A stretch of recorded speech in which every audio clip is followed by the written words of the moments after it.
Halo teman-teman, sembari kita menunggu Wukong Season 4 rilis, kali ini saya akan membahas sebuah serial Donghua mengenai seorang anak jenius dalam seni bela diri. Tanpa berlama-lama langsung saja ke ceritanya.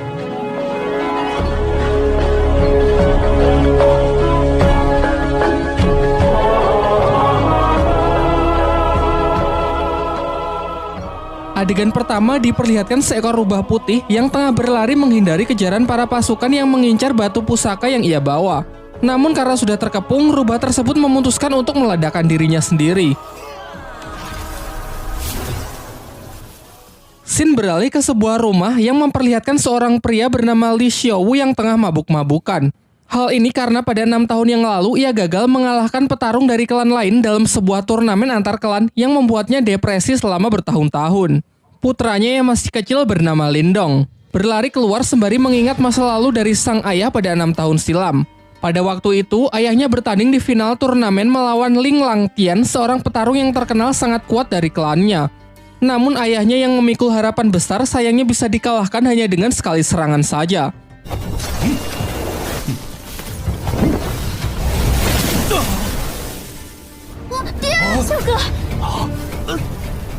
Tak hanya itu, Ling Langtian juga mengambil aura milik ayah Lindong.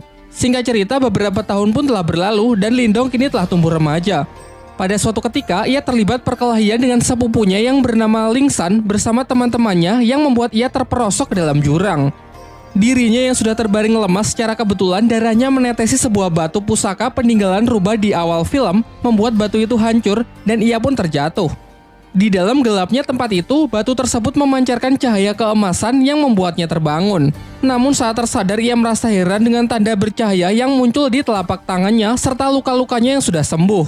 Saat ia pulang, adiknya yang bernama Qing Tan datang untuk mengajaknya bermain karena tak bisa tidur. Seusai bermain, ia juga langsung pergi. Saat Lindong terlelap tidur, kejadian aneh pun terjadi kembali. Ia bermimpi berada di sebuah dimensi biru gelap yang banyak terdapat pohon bambu. Saat ia masih kebingungan, tiba-tiba ia diserang sosok misterius yang perawakannya sangat mirip dengannya. Pertarungan pun tak terhindarkan, yang memperlihatkan kekuatan mereka benar-benar seimbang.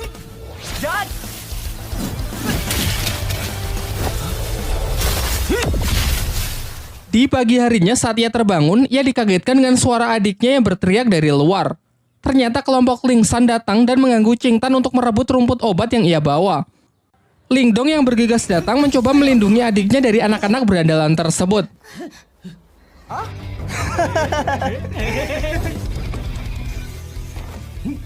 Diperlihatkan kemampuan Lindong yang sudah meningkat pesat mampu menangkis seluruh serangan dari Ling San. Hingga ia akhirnya menyadari bahwa ia telah mengaktifkan teknik rahasia yang bernama tinju 7 suara.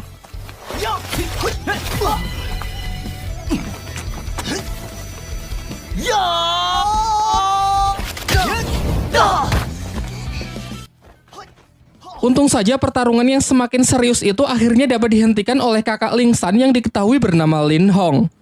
Sebelum pergi, ia menginfokan bahwa tak lama lagi akan diadakan turnamen di klan mereka untuk menentukan petarung terkuat di klan Lin. Lin Hong yang sangat percaya diri mengatakan bahwa setelah menang nanti ia akan menikahi Qing Tan.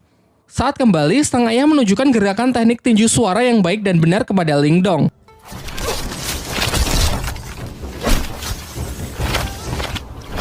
Ia pun berjanji akan melatih Lindong menggunakan berbagai teknik lainnya guna mempersiapkan diri untuk mengikuti turnamen. Di malam harinya, tiba-tiba Lindong melihat Qing Tan yang menggigil kedinginan karena auranya yang keluar tak terkendali. Secara mengejutkan, tanda cahaya di tangan Lindong menyerap aura dari adiknya tersebut dan mengubahnya menjadi 3 mutiara. Berkat itu, keadaan Qing Tan pun mulai membaik. Dan sebagai hadiah, Lindong memberikan mutiara tersebut kepada adiknya dengan syarat kejadian ini harus dirahasiakan, termasuk dari kedua orang tuanya. Keesokan harinya, Lindong kembali memulai latihannya dan berhasil meningkatkan ketahanan tubuhnya. Selain itu, kini secara sadar ia bisa memasuki dimensi rubah dan tempat itu ia jadikan sebagai tempat latihan. Bayangan dirinya yang waktu itu menyerangnya sekarang bisa ia manfaatkan sebagai sparring dalam latihan bertarungnya. Singkat cerita, hari turnamen pun telah tiba. Di putaran pertama, Ling Hao bertarung melawan adiknya sendiri, yakni Ling San. Dari segi kekuatan, kecepatan maupun pengalaman bertarung jelas sang kakak lebih unggul. Di putaran kedua, Qing Tan maju sebagai penantang selanjutnya karena tak ingin dinikahi oleh Ling Hao. Namun lagi-lagi Ling Hao menunjukkan kemampuannya yang memang berada di level yang berbeda. Tak lama setelah itu, Ling Dong akhirnya datang dan maju sebagai penantang terakhir. Dalam pertempuran itu, semua dibuat sangat terkejut melihat peningkatan kekuatan tempur Ling Dong, ditambah lagi ia mampu menggunakan teknik tinju 7 suara. Belum lagi peningkatan durability-nya yang mencapai level tinggi dapat menahan seluruh tekanan yang diberikan oleh Ling Hao. Tak hanya mampu menangkis seluruh serangan dari lawannya, Ling Dong yang mampu mempraktekkan latihannya di dalam dimensi lain dapat melancarkan serangan-serangannya yang secara akurat membuat Ling Hao sangat kewalahan.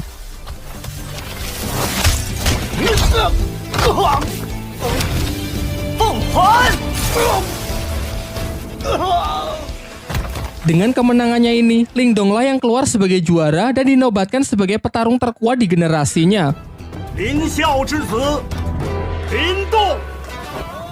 Setelah turnamen berakhir, kakek Ling Dong selaku ketua klan Lin menjelaskan kepada kedua putranya bahwa dua klan tetangga, yakni klan Lei dan klan Xin akan bergabung melalui pernikahan anak-anak mereka. Hal ini lantas membuat kedua klan tersebut kini menjadi beraliansi. Kemudian ia juga memberitahukan mengenai turnamen antar klan berikutnya, yaitu perburuan hewan langka yang masih dirahasiakan. Pembicaraan pun ditutup dengan sang ketua klan yang menyuruh agar anak mereka berlatih lebih keras lagi demi mempersiapkan turnamen selanjutnya. Sementara itu, ketua klan Lei juga mempersiapkan putranya yang bernama Lily untuk mengikuti turnamen antar klan tersebut. Kekuatan dari Lily ini sangat dibanggakan oleh sang ayah karena ia telah menguasai ketahanan tubuh level atas yang siap mengalahkan petarung-petarung dari klan Lin. Singkat cerita, turnamen antar klan pun digelar.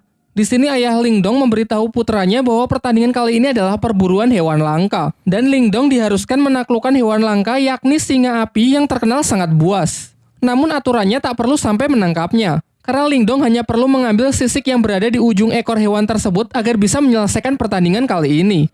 Diperlihatkan semua peserta pun telah berkumpul termasuk putra dari tuan rumah yakni bernama Wu Yun. Di awal-awal saja ketegangan sudah terjadi di antara para peserta karena Lily yang terlalu menyombongkan dirinya.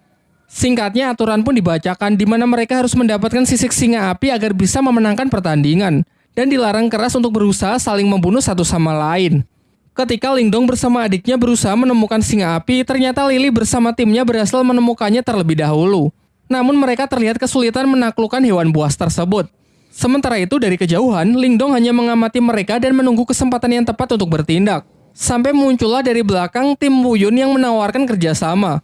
Wu Yun berencana menyerang si singa api saat hewan itu sudah kehabisan tenaga akibat pertarungannya melawan tim Lily. Merasa hal ini cukup menguntungkan, Ling Dong pun sepakat dengan rencananya dan bersedia menjalankan kerjasama tersebut. Setelah menunggu momen yang tepat, mereka pun bersama-sama menyerang tim Lily. Ling Dong menyuruh Wu Yun untuk fokus kepada si singa api, sementara ialah yang akan menghadapi Lily.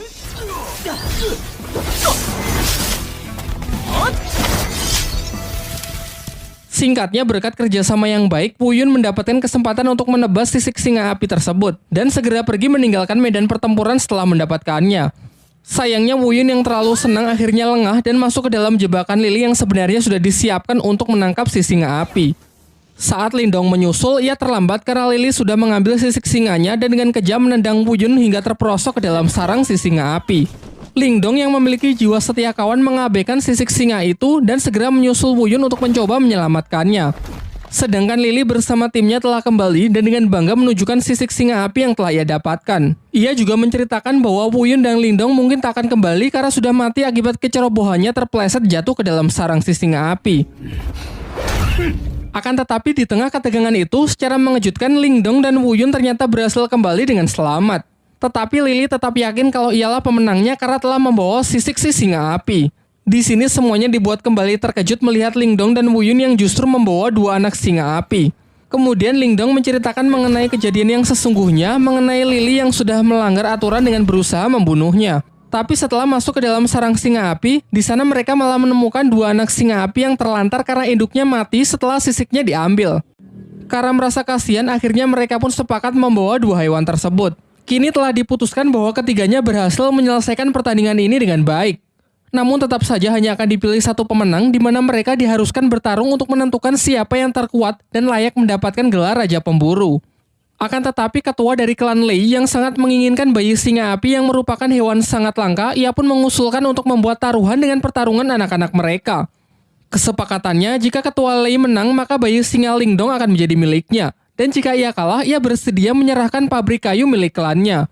Pernyataannya ini sontak membuat semuanya sangat terkejut karena pabrik kayu adalah aset yang sangat berharga milik klan Lei dan ia mau bertaruh demi bayi singa tersebut. Sempat terjadi kekhawatiran karena kepercayaan diri dari ketua Lei ini bukan tanpa alasan. Putranya tersebut memanglah terkenal memiliki kemampuan di atas rata-rata dari anak-anak lain. Namun Lindong menepis kekhawatiran itu dan siap menerima tantangan yang dilemparkan. Singkat cerita, pertarungan mereka pun dimulai. Di awal, Lily dengan bangga menunjukkan kalau dirinya telah mencapai kekuatan tingkat Yuan duniawi. Namun Lindong juga menunjukkan level yang sama dengan Lily yang membuat semuanya sangat terkejut. Terungkap bahwa ternyata kemarin sebelum berangkat turnamen, sang ayah memberi Lindong Mutiara Yin, yaitu semacam pil penambah aura. Diperlihatkan dalam pertarungan itu mereka pun saling menyerang dan menangkis. Mungkin karena masih belum terbiasa dengan kekuatan barunya, Lindong nampak masih kesulitan saat mengatur pola serangannya. Akan tetapi lambat laun ia berhasil mengendalikannya semakin baik untuk bisa mengimbangi Lily. Sampai ketika Lily menambah kecepatannya, barulah terlihat kembali Lindong yang dibuat kewalahan. Dengan peningkatan kekuatan yang signifikan serta teknik rahasia petir dari klannya yang tergolong tingkat atas, Lily terus melakukan pressing membuat lawannya hanya bisa bertahan. Lindong yang masih belum menyerah mencoba menyelaraskan kedua tangannya untuk menangkis dan menyerang, yang nampaknya lumayan efektif. Sedangkan Lily yang sudah terlampau kesal berniat mengakhiri pertarungan dengan sebuah teknik serangan super kuat yang mematikan. Bahkan ia sempat mendapatkan peringatan bahwa ini bukanlah pertarungan hidup dan mati. Merasa bahwa Lily tak akan menghentikan serangannya, Lindong pun segera merapalkan beberapa segel tangan untuk merilis teknik yang disebut gerbang ajaib demi mengatasi serangan yang mematikan tersebut. Dan benar saja, teknik yang digunakan Lindong telah ia upgrade ke level 2 sehingga tidak hanya mampu menghalau serangan dahsyat dari Lily, juga cukup kuat untuk menghempaskannya dan membuatnya tak sanggup untuk bangkit kembali. Dengan kekalahan putranya tersebut, dengan kesal dan terpaksa ketua klan Lei pun harus rela menepati janjinya untuk menyerahkan pabrik kayu miliknya. Keesokan harinya, diperlihatkan Lindong dan adiknya tengah bermain dengan si harimau api yang mereka beri nama si Oyen. Barulah di siang harinya, mereka memeriksa tambang kayu yang telah mereka menangkan. Namun terlihat tempat itu benar-benar hancur berantakan. Dalam pencarian petunjuk siapakah yang melakukan hal ini, secara tak sengaja si Oyen membawa Lindong ke sebuah gua yang di sana terdapat banyak lahar panas serta sebuah kerangka monster raksasa. Di dalam gua itu, si Oyen menemukan sebuah kristal biru yang dengan lahap langsung ia makan. Sementara Lindong yang masih penasaran menemukan sebuah bunga yang memancarkan sinar. Namun ketika ia dekati, tangan Lindong malah seakan menyerap semacam energi dari kelopak bunga tersebut yang membuat sekujur tubuhnya menjadi terbakar. Untung saja saat kondisinya semakin buruk, batu rubah di tangannya menyerap energi panas dari kelopak bunga tersebut.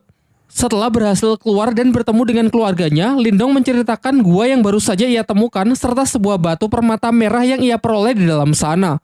Lantas mereka pun bergegas pergi ke lokasi dan sempat terkejut karena ternyata tempat itu adalah tambang permata yang bernilai sangat tinggi. Setibanya di rumah, terlihat Lindong yang mendapatkan 3 batu permata. Dan dengan kekuatan dari batu rubahnya, ia dapat menyatukan ketiga batu menjadi satu permata yang bernilai lebih tinggi. Sementara itu, ketua klan Lei yang mendengar kabar tentang ditemukannya tambang permata jelas membuatnya semakin kesal. Namun setelah mendengar rencana dari rekannya, terlihat wajahnya yang kembali menjadi senang. Di lain waktu, ketika klan Lin sedang berbelanja berbagai macam kebutuhan klan, Lindong pergi ke sebuah toko barang antik di pusat kota untuk sekedar melihat-lihat. Di sana terdapat seorang kakek yang bernama Yandasi. Ia dapat melihat aura milik Lindong yang nampak tak biasa. Setelah Lindong membeli sebuah tas, tiba-tiba batu rubah di tangannya merespon sebuah energi yang berasal dari potongan kayu di toko tersebut. Si penjual mengaku barang itu sama sekali tak berharga dan tak tahu juga apakah fungsinya. Namun ketika Lindong hendak membelinya, ternyata barang tersebut sudah akan dibeli terlebih dahulu oleh seorang gadis bernama Yue. Lindong yang tak mau mengalah memaksa untuk tetap membelinya. Menanggapi hal itu, 2 pengawal dari Yue segera bertindak dengan menodongkan pedangnya kepada Lindong. Namun tiba-tiba saja kedua pedang itu terlempar yang ternyata ini adalah ulah dari si kakek Yanda yang memiliki kemampuan telekinesis. Terungkap bahwa kakek Yanda ini sebenarnya adalah guru dari Yue. Perseteruan mereka pun berakhir dengan Yue yang mengalah meninggalkan tempat tersebut. Sementara kakek Yanda menjelaskan kepada Lindong bahwa kemampuan telekinesisnya adalah kekuatan mental yang berbeda dari teknik bela diri biasa. Ia lalu menawarkan agar Lindong mau menjadi muridnya setelah melihat potensi besar yang ia miliki. Namun Lindong memilih untuk menolak tawaran tersebut karena takut kalau rahasia kekuatan batu rubah di tangannya bisa terbongkar. Kakek Yanda pun sama sekali tidak memaksa dan menghormati keputusan Lindong. Namun sebelum pergi, ia memberikan sebuah buku untuk bisa ia pelajari. Sementara itu, di area tambang datang sekelompok orang dari desa Naga Hitam yang ingin melakukan invasi. Mereka berniat merebut paksa pabrik kayu karena status kepemilikan dari tambang tersebut kini dianggap tidak jelas. Namun sebenarnya orang-orang ini adalah suruhan dari ketua klan Lei yang sengaja ia perintahkan untuk merebut tempatnya kembali. Beruntung Lindong kembali tepat waktu untuk mencoba melakukan perlawanan sehingga terjadilah pertarungan. Ketua Naga Hitam pun tanpa ragu langsung menyerang Lindong yang membuatnya terlempar menghantam gerbang masuk di sana. Dengan selubung aura sebagai pelindung, Lindong masih mampu bertahan dan bangkit kembali. Sementara Qing Tan juga membantu dengan melancarkan beberapa anak panah untuk menghentikan orang-orang tersebut masuk lebih jauh. Setelah melihat potensi Lindong, Ketua Naga Hitam segera memperkuat aura untuk membunuhnya karena khawatir jika dibiarkan kelak Lindong akan menjadi lawan yang menyusahkan. Sementara Lindong setidaknya masih mampu bertahan meskipun digempur dengan berbagai macam serangan yang mematikan. Selain itu terlihat juga ia mengupgrade gerbang ajaib ke level 3 yang mampu mengimbangi kekuatan dari lawannya tersebut.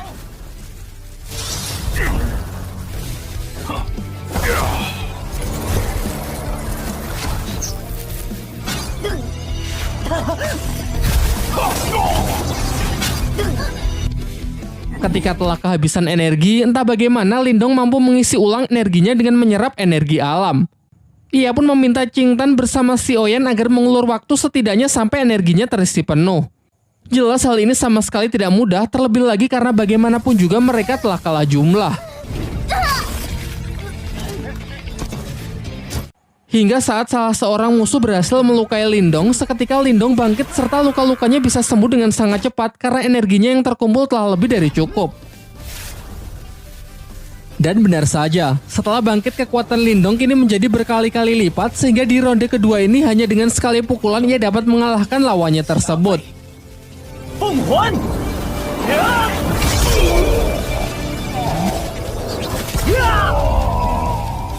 Ketua klan Lei yang mendapatkan kabar bahwa orang-orangnya berhasil dikalahkan sangat terkejut. Terlebih lagi yang mengalahkannya hanya Lindong yang cuma seorang diri. Di malam harinya, terlihat Lindong tengah bermeditasi dengan menggunakan proyeksi astralnya untuk berlatih kemampuan spiritual. Terinspirasi dari kakek Yanda yang ia temui beberapa waktu yang lalu, ia juga mencoba latihan teknik telekinesis dengan mengendalikan benda-benda kecil di tempat tersebut. Selain itu, ia yang penasaran dengan potongan kayu yang telah ia beli tadi siang menyadari kalau benda tersebut memiliki semacam energi yang menyelubunginya. Ia pun mencoba berkonsentrasi, namun energinya masih belum cukup kuat untuk bisa menembusnya. Beberapa saat setelahnya, ia merasakan pancaran energi yang sangat kuat dan bergegas pergi untuk memeriksanya menggunakan teknik proyeksi astralnya. Ternyata energi itu berasal dari kakeknya yang telah berhasil mencapai tingkat Yuan tahap awal. Ia pun lantas segera kembali ke tubuh aslinya untuk menemui sang kakek agar bisa memberikan ucapan selamat. Akan tetapi sang kakek justru menjelaskan bahwa ini hanyalah tingkat Yuan di tingkat awal. Masih ada beberapa tingkat lagi sebelum mencapai tingkat tertinggi. Kemudian ia mengungkapkan bahwa tadi ia sempat merasakan kekuatan mental teknik proyeksi astral yang mendekat, meskipun sesaat langsung menghilang. Namun di sini ia tak tahu kalau kekuatan itu adalah kekuatan milik Lindong. Topik pun berganti. Paman Lindong menyampaikan bahwa tadi ia mendapatkan undangan dari klan Lei untuk membahas mengenai sebuah kerjasama bisnis dengan klan Lin. Singkatnya setelah cukup berdiskusi, mereka pun sepakat untuk menghadiri undangan tersebut. Keesokan harinya, mereka mendatangi rumah utama milik klan Lei. Namun hanya para tetua klan saja yang diperbolehkan untuk masuk. Di saat sedang menunggu, Lindong merasakan ada kekuatan mental yang sangat kuat di sekitarnya yang sedang menggunakan teknik astralnya untuk mengintai. Sementara di dalam ruangan, para tetua klan tengah membicarakan mengenai ajakan kerjasama membangun bisnis untuk keuntungan bersama dengan sistem bagi hasil. Akan tetapi klan Lin keberatan karena dalam kesepakatan itu, ketua klan Lei lah yang akan menjadi pemimpin. Sementara klannya hanya akan menjadi bawahannya saja. Di sini terbongkarlah kedok dari ketua klan Lei yang sebenarnya ingin menjadi penguasa di kota tempat mereka. Perdebatan itu pun semakin memanas yang malah membawa mereka dalam sebuah pertarungan.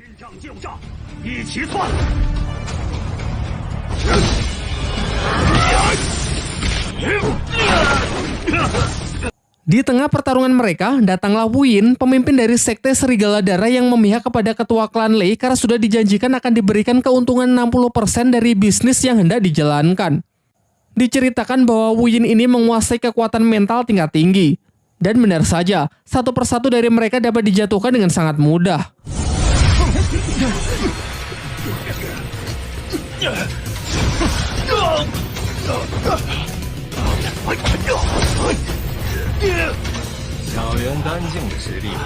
Lindong pun tak tinggal diam, ia berusaha melindungi anggota klannya dengan melawan Gu Yin sendirian. Semuanya pun dibuat sangat terkejut karena Lindong ternyata juga menguasai teknik mental yang sudah berada di tingkat lumayan tinggi. Mereka lantas bertarung dengan sangat sengit. Terlihat Lindong meskipun masih pemula, ia mampu mengimbangi kecepatan dari Gu Yin.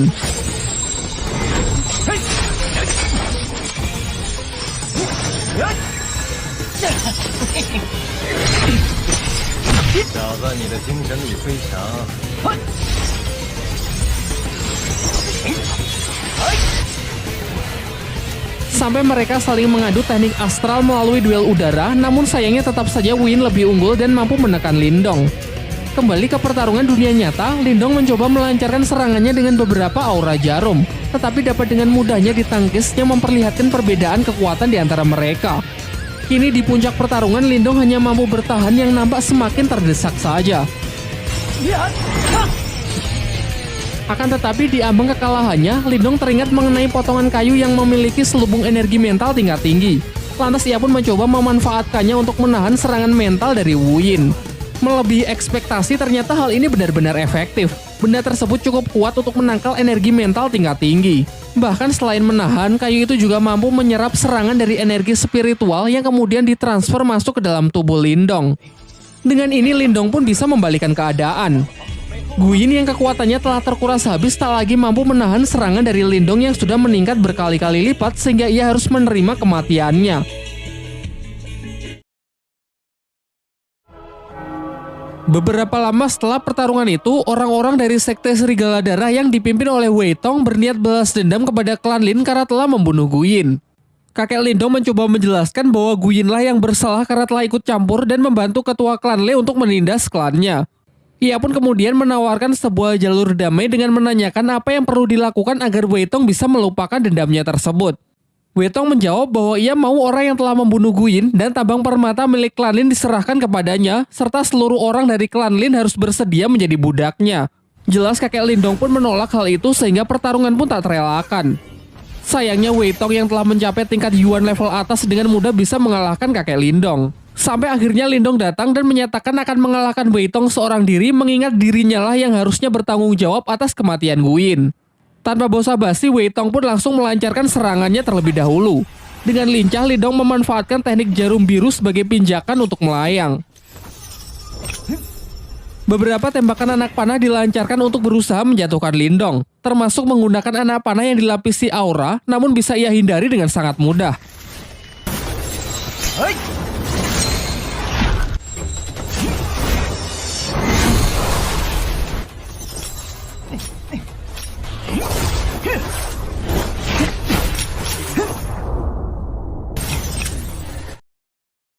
Sampai akhirnya Lindong dengan penuh percaya diri menawarkan sebuah perjanjian, yaitu 3 bulan dari sekarang ia bersedia bertarung sampai mati dengan Wei Tong. Kesepakatannya, jika ia kalah maka ia siap menerima hukuman apapun, serta aset pabrik kayu milik klan Lin akan rela ia serahkan. Namun jika ia yang menang, maka masalah balas dendam Gu Yin akan dianggap selesai. Pada awalnya Wei Tong menolak karena sekarang saja ia bersama pasukannya sudah cukup untuk menaklukkan klan Lin. Namun setelah melihat kemarahan dari Si Oyan serta kemampuan Lindong yang bisa mengalahkan bahkan nyaris membunuh para kroco itu, akhirnya Wei Tong pun sepakat.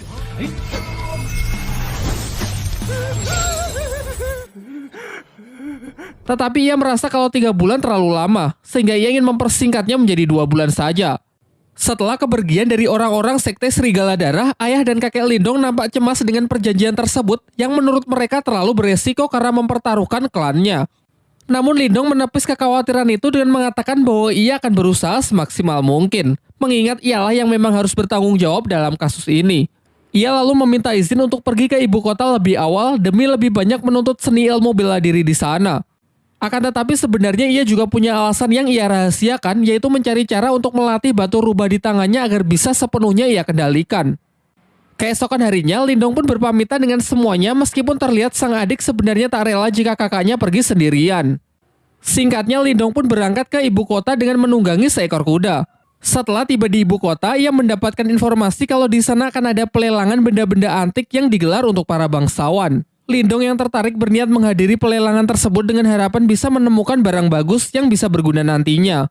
Bermodalkan dengan beberapa butir permata yang ia bawa, Lindong pun diubah penampilannya agar layak memasuki pelelangan yang dihadiri oleh para bangsawan tersebut. Setibanya di sana, Lindong kembali bertemu dengan kakek Yanda yang diundang sebagai tamu serta ia juga melihat Yue yang datang bersama panitia pelelangan bernama Xuansu. Dalam pelelangan tersebut, Lindong tertarik dengan sebuah tanaman langka yang mampu meningkatkan kekuatan spiritual seseorang. Semuanya sempat dibuat terkejut karena Lindong yang menawarnya dengan harga yang sangat mahal. Diperlihatkan, kakek Yanda sangat terkejut karena merasakan energi dari keberadaan Lindong yang benar-benar telah meningkat pesat. Seusai acara pelelangan itu, Xuansu mengajak Lindong pergi menemui kakek Yanda di sebuah ruangan pertemuan. Sebelum berangkat, mereka sempat merasakan kehadiran mata-mata yang sedari awal sudah membuntuti Lindong. Dalam pertemuan itu, kakek Yanda kembali menawari Lindong untuk menjadi muridnya agar bisa menyempurnakan teknik segel kehidupan milik Lindong. Namun dengan sopan Lindong menolak tawaran itu dan menunjukkan bahwa ia telah menyempurnakannya. Hal ini sontak membuat semuanya sangat kagum karena Lindong dapat melakukannya dalam waktu yang relatif singkat. Kemudian barulah dijelaskan bahwa segel kehidupan adalah dasar dari ahli kekuatan mental. Segel ini dibagi menjadi 3 jenis, yakni segel kehidupan, segel duniawi, dan segel surgawi. Segel kehidupan adalah yang paling umum, sementara segel terkuat adalah segel surgawi yang konon katanya memiliki kekuatan di luar nalar manusia. Singkat cerita, Lindong bersedia menceritakan masalah klannya yang sedang bersinggungan dengan sekte Serigala Darah serta kesepakatannya untuk bertarung hidup dan mati melawan Wei Tong. Mendengar hal itu, Xuansu memberitahukan bahwa terdapat sebuah kolam surgawi yang berisikan energi murni yin dan yang dari sumber kolam tersebut. Kabarnya jika seseorang memasuki kolam itu maka dapat meningkatkan kekuatan spiritualnya, dan kabar baiknya baru-baru ini ditemukan keberadaan kolam surgawi tersebut, namun sayangnya berada di wilayah perbatasan desa dengan klan lain dan masih menjadi sengketa. Xuansu lalu juga menceritakan bahwa telah disepakati sebuah turnamen di mana pemenangnya berhak mengambil energi murni dari kolam tersebut. Tanpa pikir panjang, Lindong pun setuju untuk berpartisipasi dalam turnamen itu. Di lain waktu, Lindong kembali memasuki dimensi batu rubah, namun anehnya bayangan hitam yang selalu menjadi alat berlatihnya tak lagi muncul. Ia pun mencoba berkonsentrasi untuk menemukan sumber masalah. Dan tiba-tiba di sana muncul sesosok bayangan putih yang tak lain adalah si rubah putih itu sendiri. Rubah putih itu lalu memperkenalkan diri bahwa ia adalah jelmaan iblis celestial yang bernama Martha sekaligus pemilik dari dimensi ini. Ia juga menjelaskan bahwa dahulu ia sangat kuat berkat batu tersebut. Akan tetapi seiring berjalannya waktu, batu itu justru menyerap energi spiritualnya hingga menjadi sangat lemah. Akhirnya ia terpaksa hidup bersembunyi di dalam batu tersebut agar jiwanya tidak lenyap. Martha kemudian menyarankan jika Lindong tak ingin bernasib sama, Lindong harus mengisi ulang energi batu itu dengan energi murni. Seketika Lindong pun teringat dengan kolam surgawi yang kabarnya dipenuhi oleh energi murni. Mengingat kalau di turnamen perebutan kolam surgawi nanti ia tak bisa mengandalkan kekuatan batu rubah karena butuh diisi ulang, Martha pun mengajaknya ke sebuah tempat di mana terdapat benda yang disebut piringan mental. Meskipun benda ini bisa menjadi jalan pintas untuk meningkatkan kekuatan spiritual, namun resikonya juga sangat berbahaya. Yaitu jika dalam prosesnya Lindong tak sanggup menahan rasa sakit, maka kekuatan spiritualnya akan lenyap dan tak akan bisa dipulihkan lagi. Tanpa banyak berpikir, Lindong pun ingin mencobanya dan bersedia menanggung semua resiko yang mungkin terjadi. Dan benar saja, saat proses berlangsung, ia merasakan sakit yang sangat luar bioskop. Sampai akhirnya dengan tekad yang kuat, Lindong berhasil melewati proses tersebut, alhasil kekuatan mentalnya pun meningkat pesat. Setelah itu, Martha menyarankan agar Lindong memakan rumput obat yang ia beli sebelumnya agar kondisi dan energi mentalnya bisa segera pulih. Karena setelah ini ia akan mengajarinya teknik baru yang disebut teknik Borkeong. Keesokan harinya, Lindong datang ke suatu tempat di mana semua orang di pelelangan berkumpul. Di sana datang juga Yue dan seorang pria bernama Liu Yi. Kemudian Xuansu mempertemukan Lindong dengan pemilik rumah pelelangan yang diketahui bernama Xia Wanjin. Ia menjelaskan bahwa Yue, Liu Yi, dan Lindong akan bertanding melawan petarung lain dalam rangka memperebutkan kolam surgawi. Singkat cerita, mereka pun bersama-sama pergi ke tempat turnamen. Setibanya di sana, mereka bertemu dengan tim lawan perwakilan dari Sekte Serigala Darah yang diketahui seorang pria bernama Yue San dengan kedua anaknya yang di sampingnya. Di sebelah kanan ada Yue Feng dan di kiri ada Yue Lin serta di belakang ada seorang petarung bayaran yang bernama Jiang Li. Dijelaskan bahwa mereka ini bukan petarung kaleng-kaleng karena sudah mencapai tingkat Yuan Surgawi tahap akhir. Di putaran pertama, Yue maju menggunakan sebuah pedang untuk melawan Yue Lin dengan senjata cambuknya. Sejauh ini pertarungan dua wanita ini terlihat cukup seimbang. Mereka menyerang dan menangkis mengandalkan senjata mereka masing-masing. Namun akhirnya pertarungan singkat tersebut dapat dimenangkan oleh Yue dengan berhasil menodongkan pedangnya tepat ke leher Yue Lin. Di putaran kedua, Yue Feng maju sebagai perwakilan berikutnya. Sementara Lindong yang nampak ragu-ragu segera diambil alih oleh Liu Yi yang bersedia maju terlebih dahulu dengan senjata tombaknya.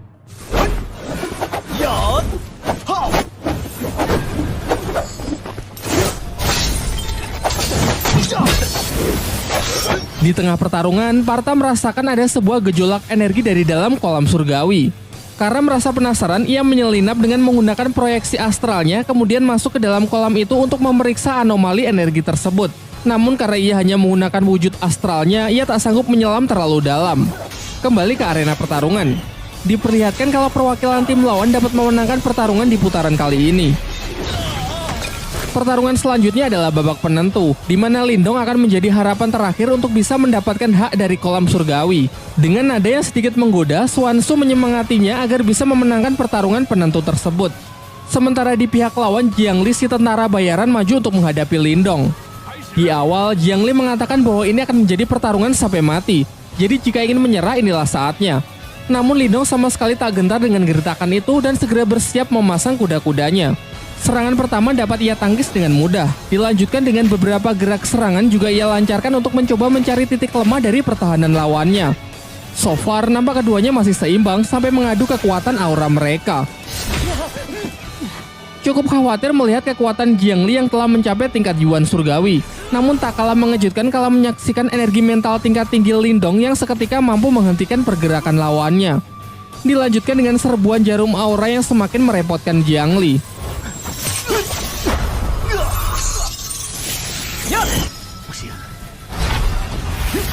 Mencoba serangan jarak dekat pun juga percuma karena tekanan energi mental Lindong yang dengan kuat menghempaskannya. Saat semua merasa kalau Lindong telah memenangkan pertandingan itu, Jiang Li bangkit dengan aura merah yang membara. Ternyata ia menguasai sebuah teknik rahasia yang memungkinkan seseorang mengkonversikan darahnya menjadi energi. Hal ini membuat kekuatannya meningkat pesat dalam beberapa saat meskipun teknik ini dinilai sangat berbahaya dan memiliki resiko yang sangat tinggi. Beberapa kali serangan pun dilancarkan yang hanya dapat Lindong hindari. Bahkan serbuan jarum aura pun benar-benar sudah tidak mempan. Sebagai serangan penutup, Jiang Li memusatkan energinya di tangan untuk menciptakan serangan mematikan yang berwujud tangan merah raksasa. Sementara Lindong bersiap dengan teknik barunya yang diajarkan oleh Martha, yaitu teknik Borkeong. Bentrokan teknik yang sangat kuat itu pun menghasilkan gelombang yang menggentarkan langit dan bumi. Namun saat debu telah menyingkir, terlihat Jiang Li yang sudah mati langkah dengan 4 jarum Lindong yang diarahkan tepat ke lehernya. Sehingga dengan ini Lindonglah yang keluar sebagai pemenang dan memiliki hak atas kolam surgawi. Setelah kemenangan itu, mereka bertiga masuk ke dalam kolam untuk menyerap energi spiritual sebanyak-banyaknya. Namun dibandingkan yang lain, teknik penyerapan energi milik Lindong berjalan jauh lebih lambat. Martha pun justru menertawakannya. Dikarenakan waktu berendam yang terbatas, Martha membuat sebuah kesepakatan dengan Lindong, yaitu ia akan membantunya menyerap energi spiritual dengan cepat dengan syarat jika sudah selesai, Lindong harus bersedia turun ke dasar kolam untuk melihat sumber energi aneh dari kolam surgawi tersebut. Tanpa pikir panjang, Lindong pun menyetujui kesepakatan yang dibuat Martha. Dan benar saja, setelah mendapatkan bantuan dari Martha, dengan sangat cepat energi mengalir deras ke dalam diri Lindong. Bahkan efek dari proses itu sampai dirasakan di atas kolam yang muncul pusaran air raksasa. Seusai proses penyerapan, sesuai kesepakatan, ia turun ke dasar kolam untuk memeriksa sumber dari energi kolam surgawi. Di bawah sana, Lindong menemukan giok iblis piton yang dalam kondisi tersegel. Pada awalnya Lindong tak ingin mengusiknya dan berniat langsung pergi.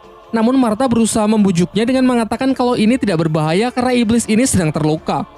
Ia juga menjelaskan bahwa sumber energi spiritual yang Lindong serap sebagian tadi berasal dari mutiara yin dan yang berada di belakang jiwa iblis tersebut. Martha lalu menambahkan, jika Lindong berhasil mendapatkan mutiara tersebut, maka hanya dalam waktu singkat Lindong dapat mencapai tingkat Yuan Yin. Namun karena mutiara itu diselubungi jiwa iblis, Martha harus menghisapnya terlebih dahulu supaya Lindong bisa mengambilnya. Ia lalu menyuruh Lindong untuk mentransfer sebagian energinya agar Martha cukup kuat untuk bisa melakukannya.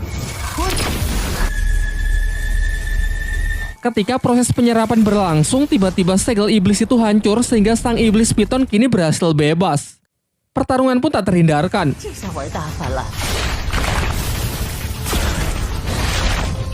Di sini Martha berusaha mengalihkan perhatian ular piton itu supaya Lindong memiliki cukup waktu untuk mengambil mutiaranya. Akan tetapi Lindong yang masih ragu sama sekali tak punya keberanian untuk mendekat. Sampai akhirnya Martha menggunakan rencana cadangan, yaitu kembali masuk ke dalam tangan Lindong. Pada awalnya Lindong mengira kalau Martha sudah menipunya. Namun selang beberapa waktu, luapan energi keluar dari tangannya yang ternyata adalah Martha dengan wujud aslinya, yaitu naga api raksasa. Dengan cepat ia membakar iblis piton itu dengan semburan api lalu segera menyerapnya.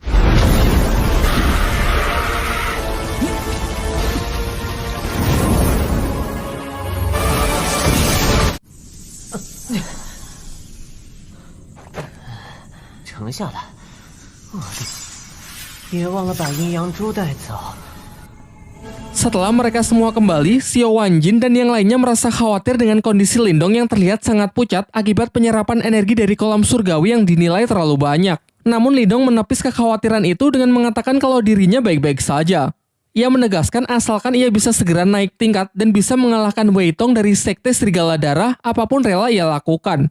Dalam pembicaraan itu, Xiao Wanjin menjelaskan bahwa Sekte Serigala Darah selama ini juga menjadi musuh bebuyutan bagi pihaknya. Terlebih lagi karena Lindong telah membantunya mendapatkan kolam surgawi, ia pun bersedia memberikan bantuan apapun.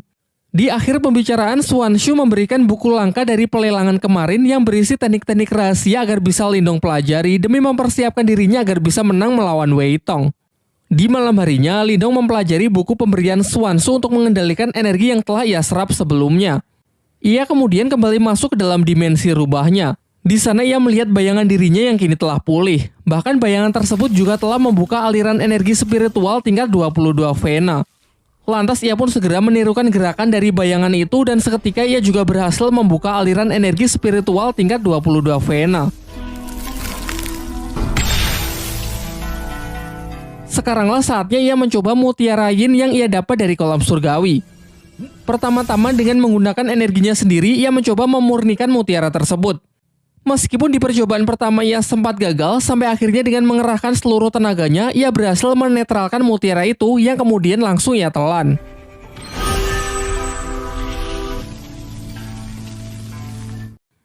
Terlihat gejolak kekuatan spiritualnya pun meningkat pesat. Bahkan segel kehidupannya kini menjadi 2. Dengan ini ia pun sangat yakin kalau di pertarungan nanti ia bisa menghancurkan Wei Tong. Keesokan harinya, Suanshu mengajak Lindong ke tempat pelelangan dengan mengatakan kalau ada orang yang ingin menemuinya. Ternyata di sana datang keluarga besar Lindong, yaitu Qing Tan, ayahnya dan kakeknya. Setelah Suanshu pergi, sang kakek tiba-tiba menyerang Lindong dengan maksud menguji sudah sejauh mana kekuatan cucunya tersebut.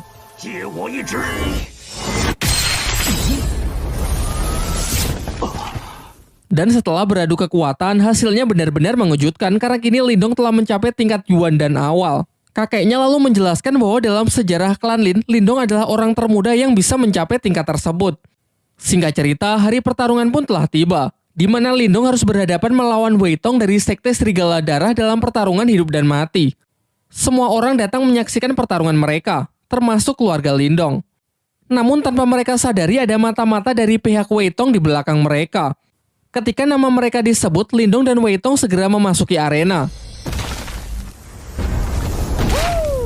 Superhero landing. Di sini Wei Tong cukup terkejut melihat peningkatan kekuatan Lindong yang juga sudah mencapai tingkat Yuan dan awal. Wei Tong lalu maju untuk memulai serangannya yang dengan cepat langsung disambut dengan baik oleh Lindong. Sayangnya peningkatan kekuatan Wei Tong juga tak kalah mengesankan.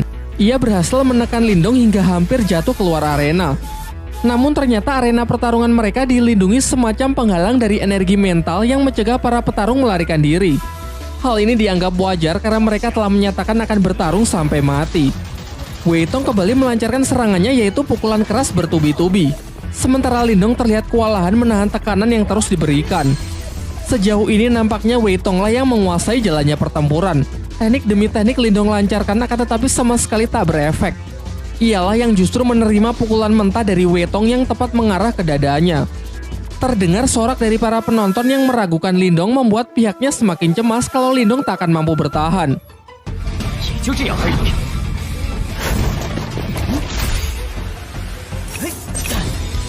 Sekarang tak ada pilihan lain, Lindong pun segera menyiapkan jurus terkuatnya yaitu teknik Borkeong untuk mencoba mengakhiri pertarungan.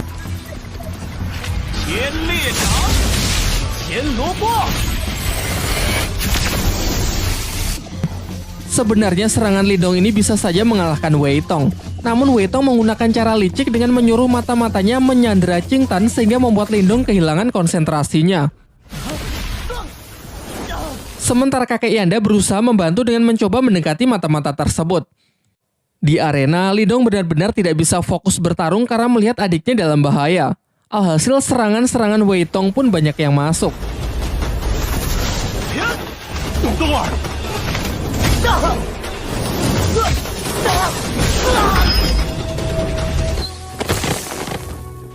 Di saat-saat genting, ia teringat kalau teknik jarum dewa yang pernah dipakai Guyin mampu menghancurkan penghalang energi mental. Kemudian ia kembali mengeluarkan jurus Borkeong untuk berpura-pura menyerang Wei Tong, namun sebenarnya ia menyelinapkan jarum dewa untuk menembus penghalang spiritual arena demi menolong Qing Tan.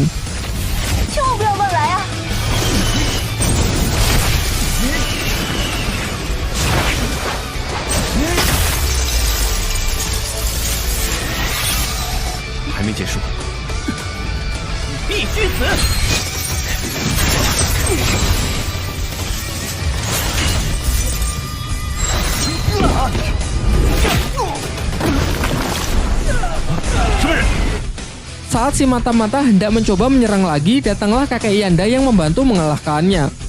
Kini setelah adiknya berhasil selamat, Lindong pun bisa kembali fokus bertempur melawan Wei Tong dengan emosi yang benar-benar telah mencapai puncaknya.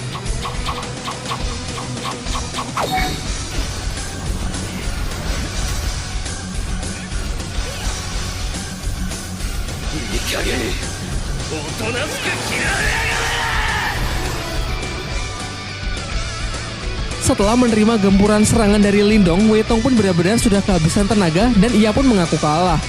Namun Lindong malah mengatakan bahwa ini adalah pertarungan sampai mati, di mana pertarungan belum selesai jika tak ada salah satu pihak yang mati.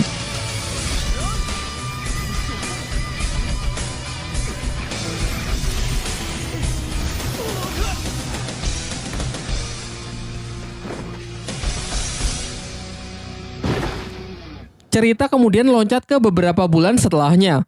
Karena kemenangan Lindong dari Sekte Serigala Darah, klan Lin kini menjadi sangat terkenal di seluruh penjuru kota. Selain itu, klan Lin juga telah bersekutu dengan rumah pelelangan milik Xia Wanjin. Sementara itu, Lindong berada di tempat kakek Yanda untuk minum teh bersama dengan saling menggunakan telekinesis untuk menuangkan teh ke dalam gelas. Setelah itu, kakek Yanda menjelaskan kalau menurutnya kekuatan mental milik Lindong mungkin setara dengan miliknya, yakni kekuatan mental tingkat 4. Ia kemudian berpesan agar Lindong terus meningkatkannya karena di dunia ini masih ada tingkat yang jauh lebih tinggi lagi yang bahkan kakek Yanda tak punya kesempatan untuk mencapainya. Scene beralih di sebuah pegunungan yang memperlihatkan seorang pria dengan sebuah pedang di tangannya. Pria ini memiliki kekuatan mental yang sangat kuat. Diperlihatkan menggunakan tebasan pedangnya, ia mampu membelah gunung tanpa melukai kupu-kupu yang melewati jalur serangannya. Setelah itu, ia dihampiri oleh seekor burung pembawa pesan yang membawakan surat berisi sesuatu mengenai makam Nirwana. Di tempat lain, seorang wanita yang terlihat berjalan di atas air mendapatkan pesan yang serupa dari sebuah bunga teratai.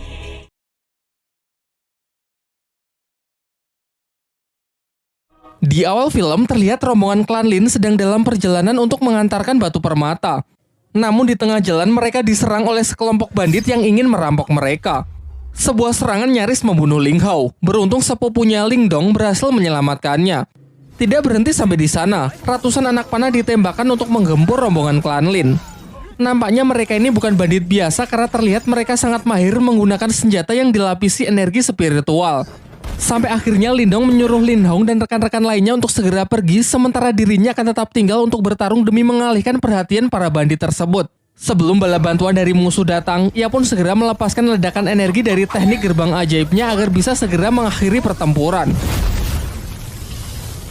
Setelah kembali, Lindong menceritakan apa yang baru saja ia alami kepada ayah dan kakeknya.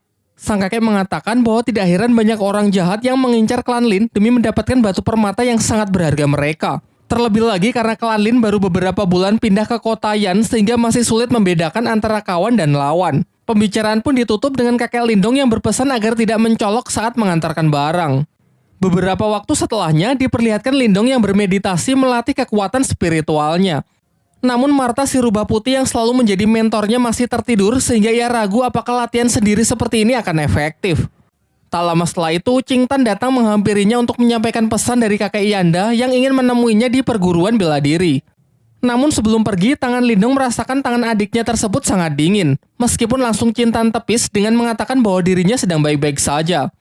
Singkat cerita, Lindong pun pergi dengan mengajak si Oyen sampai ke depan pintu gerbang perguruan yang dibaliknya nampak sebuah tepi jurang dengan banyak pulau-pulau yang mengambang di sekitarnya.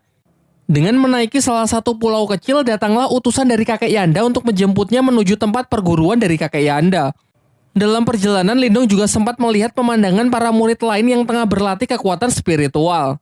Singkatnya, ketika ia sudah sampai di kediaman kakek Yanda, tiba-tiba sebuah serangan datang yang ternyata berasal dari Yue, salah satu murid senior dari kakek Yanda. Di sini ia nampak bersikap dingin kepada Lindong dan bermaksud menantangnya bertarung untuk menguji kemampuan Lindong.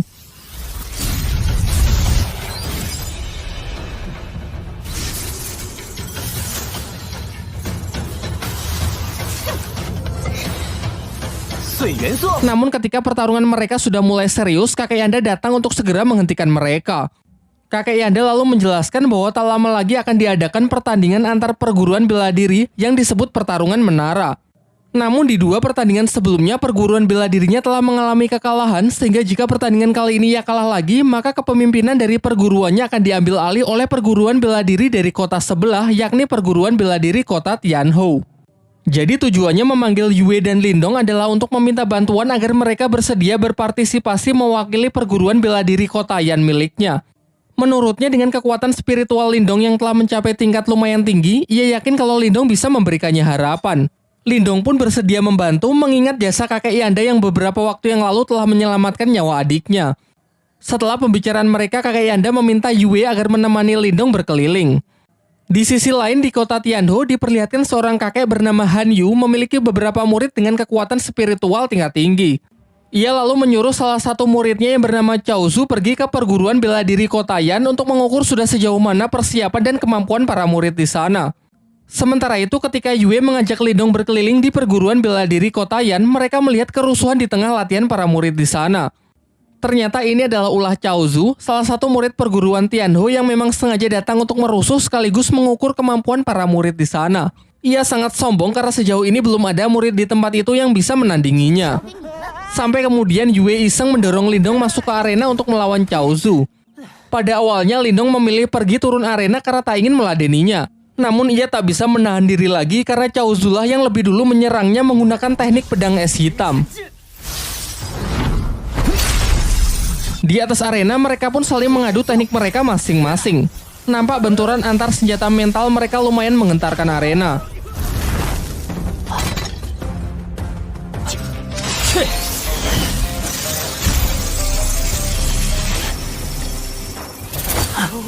Cao Zu ternyata tak hanya membual. Dengan teknik pedang es hitamnya ia cukup sukses menekan jarum dewa milik Lindong. Namun di ujung pertarungan Lindong mencoba teknik barunya dengan menahan serangan Cao Zu menggunakan segel batu rubah di tangannya. Nampaknya segel rubah itu tak hanya menahan. Tangan Lindong seakan menyerap energi spiritual dari lawannya tersebut. Ketika lawannya ingin melarikan diri, Lindong sejenak menghentikannya dan mengambil senjata dari lawannya tersebut. Diperlihatkan ekspresi puas dari Yue yang menyadari kalau kekuatan Lindong kini telah meningkat pesat.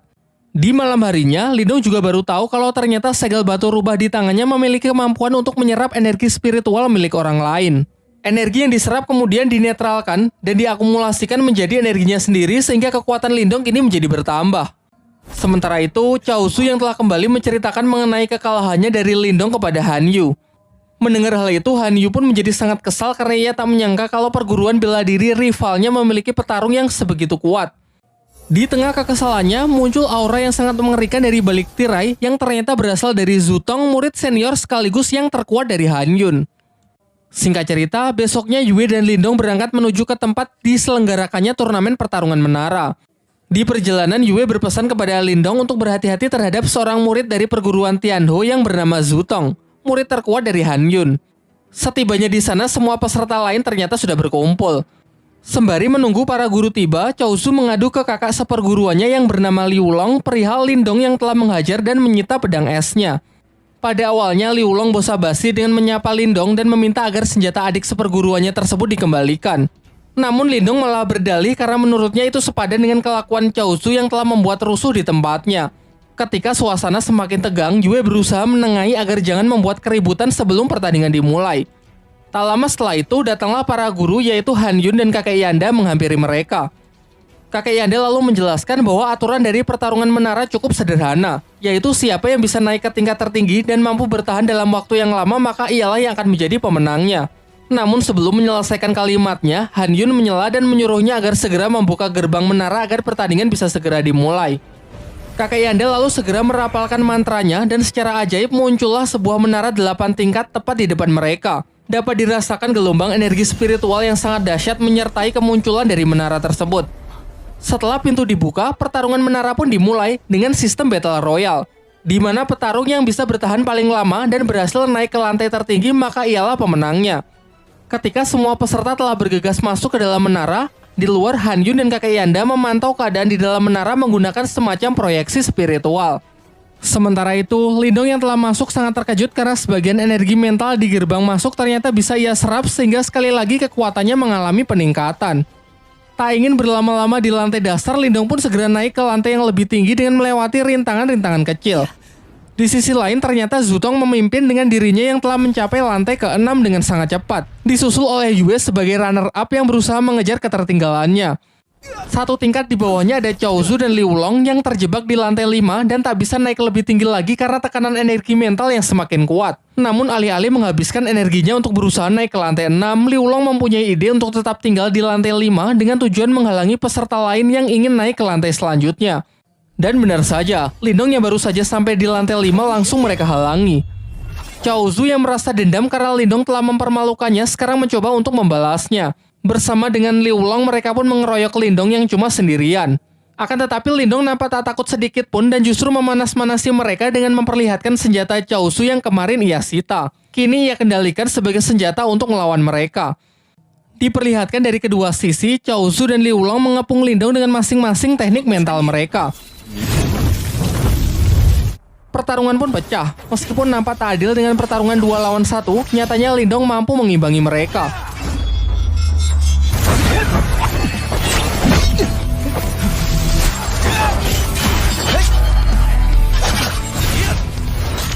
Bahkan ia cukup cakap untuk mematahkan teknik roda ganda milik Chaozu. Sementara Liu Long yang terus menggempurnya dengan pedang mentalnya juga sangat kewalahan karena Lindong dapat bertahan sekaligus menyerang dalam waktu yang bersamaan. Sampai akhirnya kedua saudara seperguruan ini melakukan teknik fusion dengan menggabungkan kekuatannya untuk menyerang Lindong.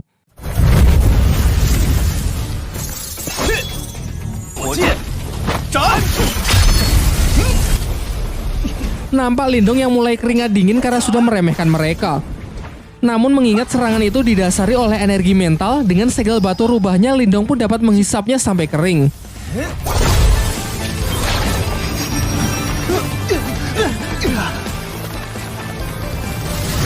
Dan ketika mereka sudah kalah, Lindong tidak lantas membunuh mereka, melainkan malah menguras dompet mereka kemudian langsung bergegas naik ke lantai 6 demi mengejar ketertinggalannya.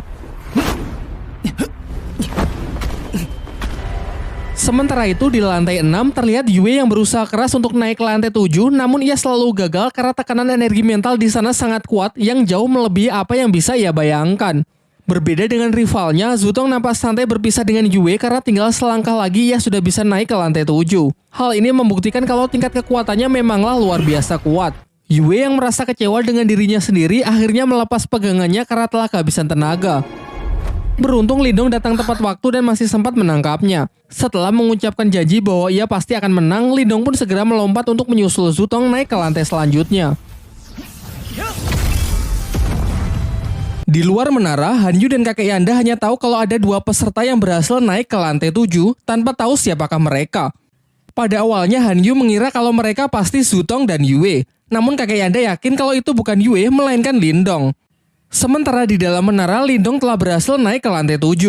Namun tidak hanya adanya tekanan mental yang jauh lebih kuat, karena di sana juga terdapat rintangan sambaran petir yang mencegah mereka naik ke lantai 8. Terlihat Zutong yang sudah berada lebih tinggi sangat terkesan dengan Lindong yang berhasil mencapai lantai ini. Mereka pun mulai berlomba-lomba untuk bisa naik ke lantai 8. Zutong mulai menyerang Lindong untuk memperlambatnya. Akan tetapi dengan cepat Lindong bisa melewati semua rintangan sekaligus melancarkan serangan balik.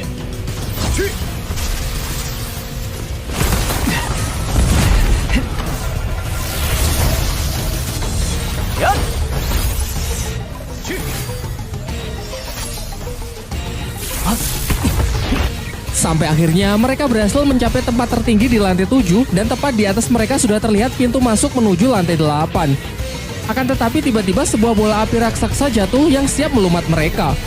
Menanggapi bahaya itu, Lindong dan Zutong pun senada mengeluarkan serangannya untuk menghancurkan bola api tersebut. Bahkan saking kuatnya, gelombang energinya masih bisa dirasakan di beberapa lantai di bawahnya. Sayangnya tak berhenti sampai di situ, keganasan dari lantai 7 pun kembali terlihat dengan munculnya pilar-pilar yang memancarkan kilatan petir siap menghancurkan apapun yang melewatinya. Zutong yang menyadari kalau sambaran petir itu dapat secara langsung merusak inti energi mentalnya, mencoba berhenti sejenak untuk memikirkan sebuah cara agar tak bertindak gegabah. Berbeda dengan Lindong yang secara membabi buta terus menerobos penghalang petir tersebut tanpa memperdulikan resikonya. Sampai tiba-tiba ke-10 pilar itu bersatu dan membentuk seekor wujud naga raksasa. Pertarungan pun berjalan sangat tidak seimbang karena amukan sang naga yang tak terhentikan.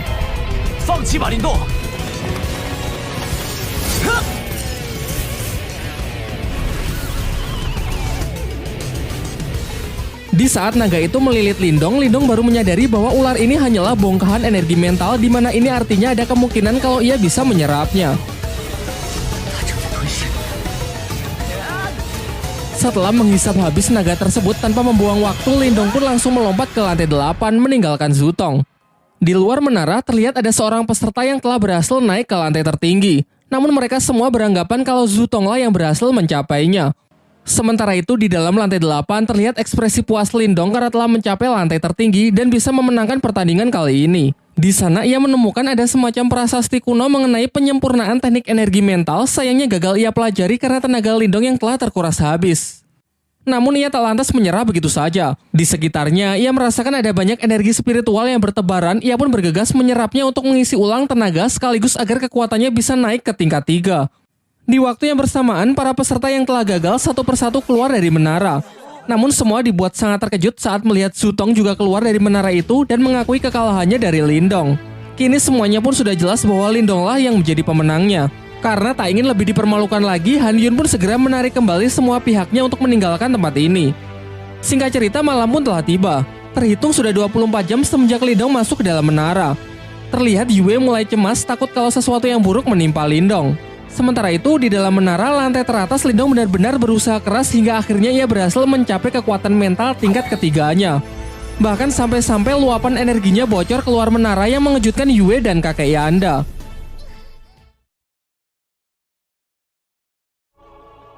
Terhitung sudah lebih dari 24 jam Lindong berada di dalam menara yang membuat Yue semakin cemas. Sementara di lantai tertinggi, Lindong berusaha keras meningkatkan kekuatannya hingga berhasil mencapai tingkat ketiga. Bahkan pancaran energi nampak keluar dari menara tersebut. Setelah dirasa cukup, ia pun mencoba kekuatan barunya yang dalam sekejap bisa menghancurkan prasasti kuno di hadapannya. Akan tetapi saat akan mencoba turun, ketiga segel spiritualnya keluar dan terhisap ke atas tempat tersebut. Lindong pun segera bergegas mengejarnya. Di luar menara, Yue semakin cemas karena keberadaan Lindong tiba-tiba menghilang dari menara. Bahkan kakek Yanda sendiri mengaku bahwa ia juga tak tahu persis kemana Lindong pergi. Namun berdasarkan legenda, master spiritual Kotayan yang dahulu menciptakan menara ini sengaja membuat ruangan rahasia yang hanya dapat diakses oleh orang terpilih saja. Jadi kemungkinan Lindonglah orang yang dimaksud.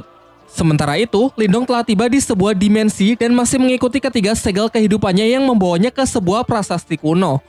Ketika ia semakin kebingungan, tiba-tiba ia mendengar suara dari tangannya yang ternyata itu adalah Marta si rubah putih dengan tampilan yang sedikit berbeda dari sebelumnya setelah menghisap kekuatan mutiara dulu di kolam surgawi. Martha menjelaskan bahwa benda di hadapannya disebut segel spiritual leluhur, yaitu salah satu segel spiritual langit dan bumi yang dikatakan milik para dewa. Diceritakan jika seseorang memiliki segel ini, maka ia akan menjadi petarung terkuat di dunia. Setelah menyampaikan penjelasannya, ia menyuruh Lindong untuk mengambil kembali 3 segel spiritualnya. Namun segel itu seakan melakukan perlawanan dan malah tertarik ke dalam prasasti kuno tersebut. Sesaat setelahnya, tiba-tiba dimensi itu perlahan berubah menunjukkan proyeksi dataran benua yang memberitahukan lokasi dari segel spiritual leluhur lainnya. Martha lalu memperingatkan Lindong agar informasi mengenai lokasi segel-segel itu jangan sampai diketahui oleh orang lain jika Lindong tak ingin bernasib sama dengannya. Singkat cerita, Lindong pun keluar dari menara menghampiri Yue dan kakek Yanda yang telah menunggunya. Diperlihatkan sang kakek sangat senang dan bangga karena Lindong telah membantunya memenangkan pertandingan. Bahkan Yue yang biasanya bersikap dingin kali ini juga mengungkapkan rasa terima kasihnya kepada Lindong. Namun tiba-tiba Qing Tan adik Lindong datang dengan wajah yang ketakutan. Ia mengabarkan bahwa rumah mereka sedang diserang oleh sekelompok orang tak dikenal yang tak sanggup diatasi oleh ayah dan kakeknya. Setelah mendengar itu, Lindong pun bergegas kembali untuk membantu keluarganya. Dan benar saja, terlihat sekelompok bandit yang kemarin malam sempat merampok rombongan klan Lin datang ke rumah Lindong dengan diketuai oleh seorang pria berambut putih yang bernama Guiyan. Kekuatan Guiyan yang telah mencapai tingkat lumayan tinggi dengan mudahnya menghajar ayah Lindong sampai babak belur. Karena tak ada pilihan lain, kakek Lindong pun sepakat untuk menyerahkan tambang permatanya dengan syarat Guiyan dan kelompoknya harus segera pergi dari kota Yan. Namun setelah surat kepemilikan tambang diserahkan, Guiyan yang kejam mengingkari janjinya dan hendak mengeksekusi ayah Lindong. Untung saja di detik-detik terakhir sebuah serangan melemparkan pedang Guiyan yang tentu saja dilakukan oleh Lindong yang datang tepat waktu sehingga sang ayah berhasil diselamatkan. Pada awalnya kakek Lindong mengajak Lindong bertarung bersama karena ia tahu level kekuatan dari Guiyan. Namun Lindong meyakinkannya kalau ia sendirian saja sudah cukup. Sekaligus ini akan menjadi kesempatan yang bagus untuk mencoba kekuatan barunya. Ia pun segera memulai serangan menggunakan ketiga diggernya yang ia kendalikan dengan teknik mental namun dapat ditangkis dan dihindari oleh Guiyan. Giliran Guiyan yang mencoba menyerang dengan pedangnya juga bisa ditahan oleh Lindong, memperlihatkan benturan hebat dari energi mental mereka. Ayah dan kakeknya yang menyaksikan pertarungan itu dibuat sangat terkejut dengan peningkatan kekuatan dari Lindong. Berbagai macam teknik pun ditunjukkan. Dengan kekuatannya, Guiyan melepaskan sejumlah energi membuat beberapa replika dari dirinya untuk melakukan serangan beruntun. Satu persatu teknik itu dapat dengan mudah Lindong patahkan, hingga Guiyan sangat kesal mengeluarkan teknik badai sitokin, menyebarkan serangan secara random yang sebagian bahkan mengenai pihaknya sendiri. Sementara Lindong juga tak menahan diri lagi dengan melepaskan teknik laser cahaya, versi lain dari gerbang ajaib yang memiliki daya hancur jauh lebih kuat. Dan benar saja, tak hanya dapat memblokir serangan dari Guiyan, teknik ini juga mampu menghancur leburkan lawannya hingga tak bersisa. Menyaksikan bosnya terbunuh tepat di hadapannya, para bandit lain pun segera pergi karena tak ingin bernasib sama. Setelah pertarungan usai, sampailah kakek Yanda dan Yue serta Qing Tan menyusul Lindong. Kakek Yanda menjelaskan bahwa kekuatan Lindong kini telah mengalami peningkatan yang sangat besar.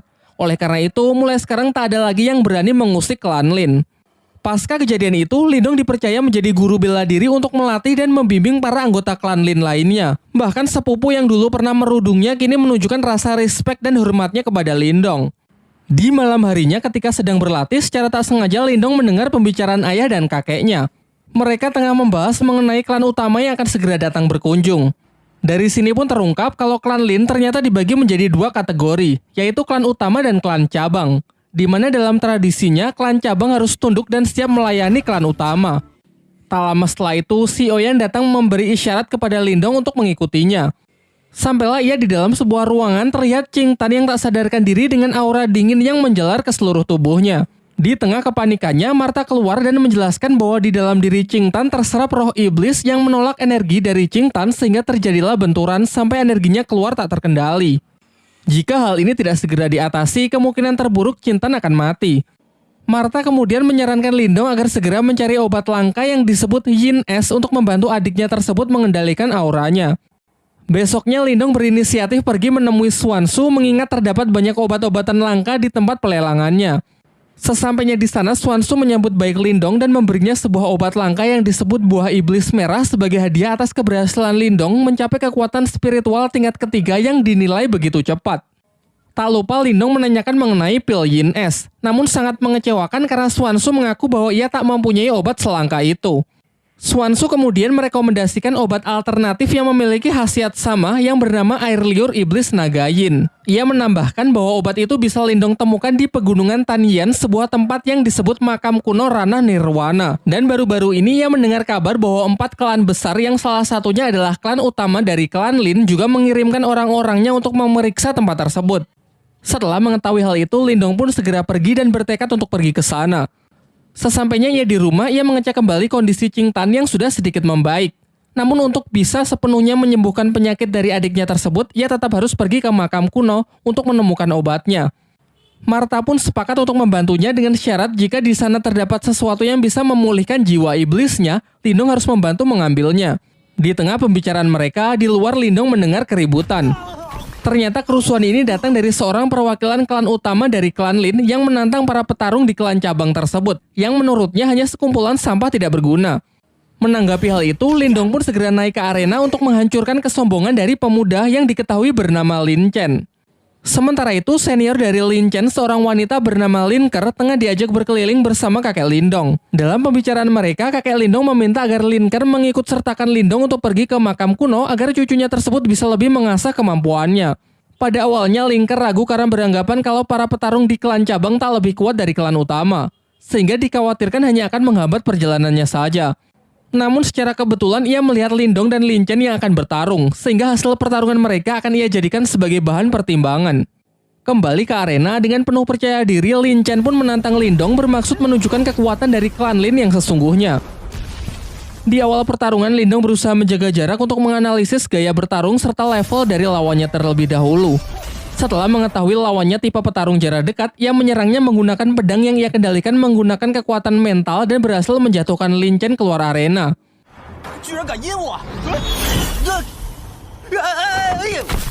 Namun Lin Chen yang masih belum terima memusatkan kekuatannya di kedua tangan lalu melompat dengan serangan cakarnya.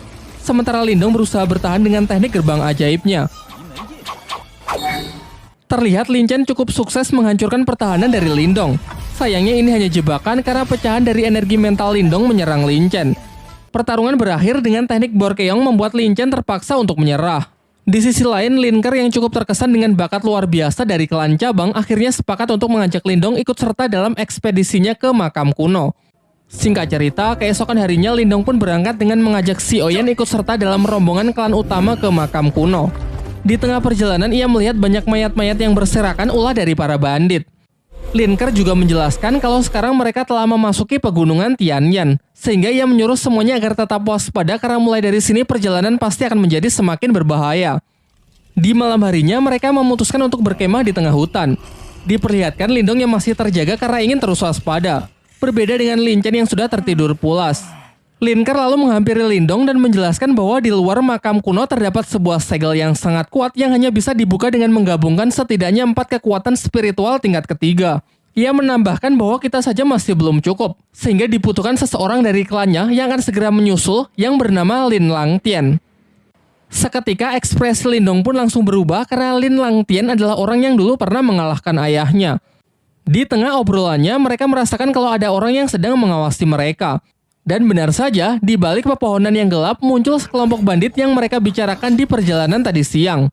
Bandit-bandit itu telah mengepung mereka yang diketahui oleh seorang pria bernama Song Dao. Tanpa membuang waktu, Lin Ker pun segera bertindak dengan santainya menghabisi satu persatu dari bandit tersebut. Sementara Lindong dengan berani menantang si ketua bandit untuk bertarung 1 lawan 1.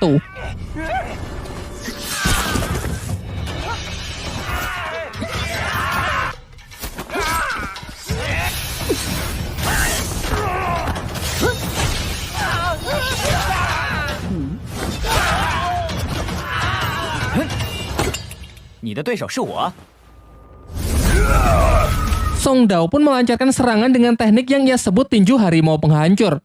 Sedangkan Lindong segera merapalkan tekniknya yaitu gerbang ajaib level keempat.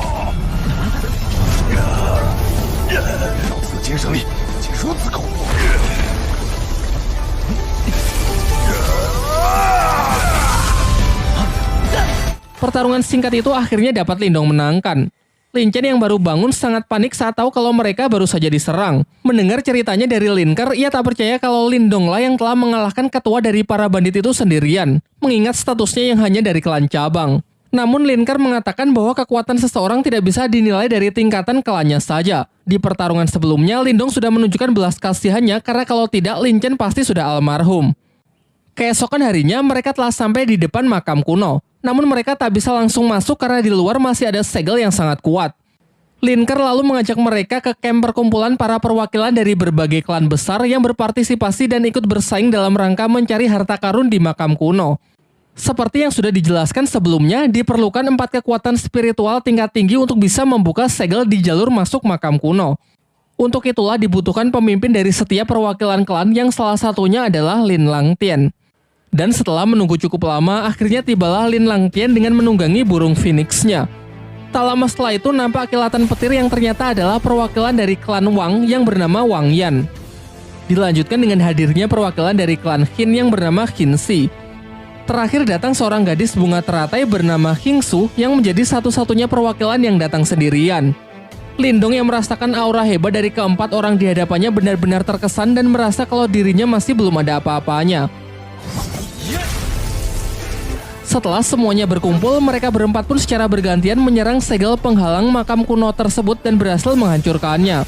Sesaat setelah jalan menuju makam kuno terbuka, tanpa membuang-buang waktu, mereka pun segera bergegas masuk untuk berlomba-lomba menemukan harta karun di sana. Sesampainya di dalam, di sana terdapat banyak jalur yang bisa dilalui. Lindong pun memilih jalur yang berbeda dari rombongan Linkar karena mengikuti saran dan arahan dari Martha. Setelah cukup lama berlari, ia sampai di sebuah pintu yang dilindungi oleh energi mental. Pada awalnya Lindong ingin menghancurkannya secara fisik, hingga Martha menyarankannya untuk membukanya cukup dengan mengalirinya menggunakan energi mental.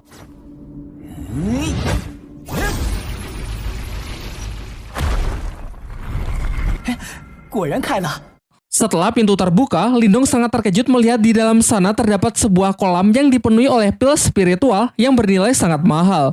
Tanpa membuang waktu, ia pun segera mengeluarkan kantong ajaibnya untuk mengambil semua pil tersebut karena jika nanti dijual, ia pasti bisa mendapatkan banyak cuan.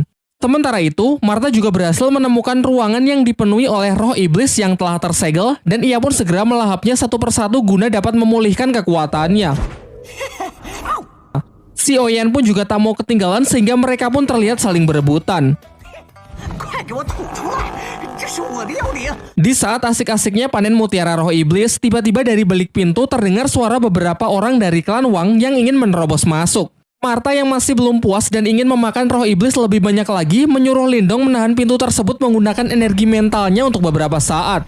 Sampai ketika ia sudah cukup kenyang, Martha membuka pintu di belakangnya dan mengajak Lindong untuk segera pergi. Di tempat lain, Linkar dan rombongannya berhasil masuk ke aula makam kuno di mana terdapat banyak senjata spiritual kuno yang tersegel di atas sana. Namun ia terlambat karena Wang Pan beserta rekan-rekannya sudah lebih dulu sampai dan kini sedang berusaha keras menghancurkan segel tersebut.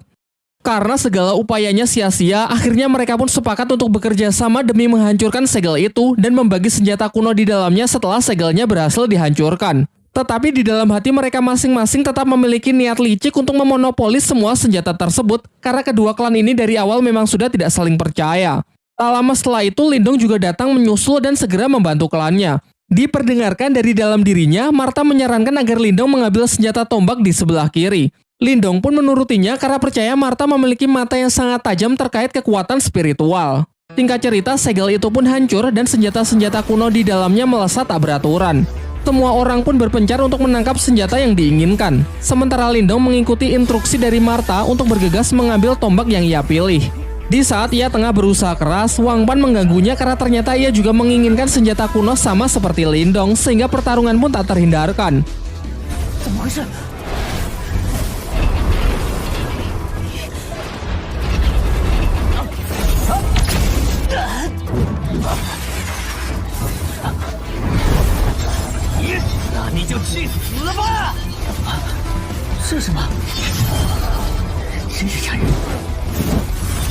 Akan tetapi Lindong lebih diuntungkan karena Martha yang berada di pihaknya turut membantu mengatasi serangan putaran roda emas yang dilancarkan oleh Wang Pan. Sampai akhirnya Lindong pun berhasil menangkap senjata kuno tersebut dan langsung meneteskan darahnya ke batang tombak agar tombak itu bisa mendapatkan tuannya. Sementara Wang Pan yang sangat kesal segera menyerang Lindong dengan kekuatan penuhnya. Namun dapat Lindong tangkis dengan senjata barunya yang memiliki nama tombak pencakar langit.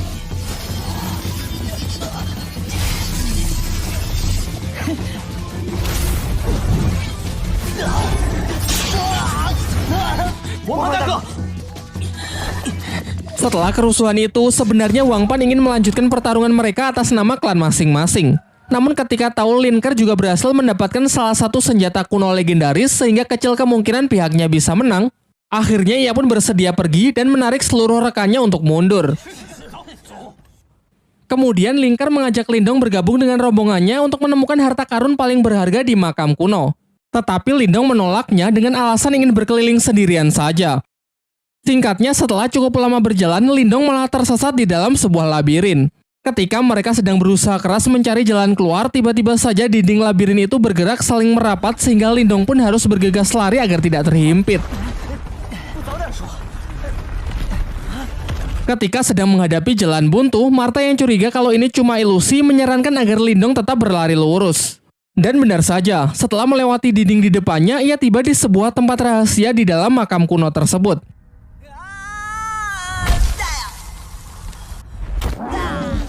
Di sana mereka melihat sebuah patung spiritual namun dalam kondisi yang tidak aktif dan tubuh yang terpecah-pecah. Diceritakan kalau patung spiritual termasuk ke dalam senjata kuno yang dapat dikendalikan oleh orang yang memiliki energi spiritual tingkat tinggi. Karena dinilai tidak berbahaya, Lindong pun mengabaikan patung tersebut dan lebih fokus pada benda bercahaya di depannya.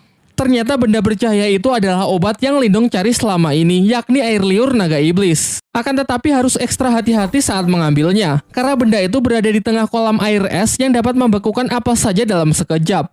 Untuk itulah Martha menyuruh Lindong untuk mengambilnya dengan teknik kekuatan mentalnya saja. Tetapi saat sedang mencoba berkonsentrasi, secara mengejutkan patung spiritual tadi aktif dan langsung menyerang Lindong.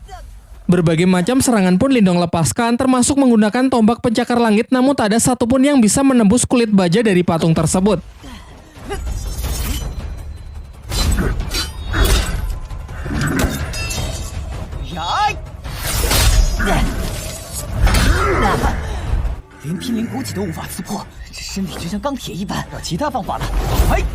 Sampai Lindong baru menyadari bahwa inti energi dari patung spiritual tersebut tepat berada di belakang kepalanya. Sehingga untuk mengalahkannya cukup menekan titik tersebut. Mulailah ia menyusun strategi dengan menyerangnya menggunakan laser cahaya dari depan sebagai pengalih perhatian dan menunggu kesempatan yang tepat untuk menyerang titik lemah patung spiritual tersebut.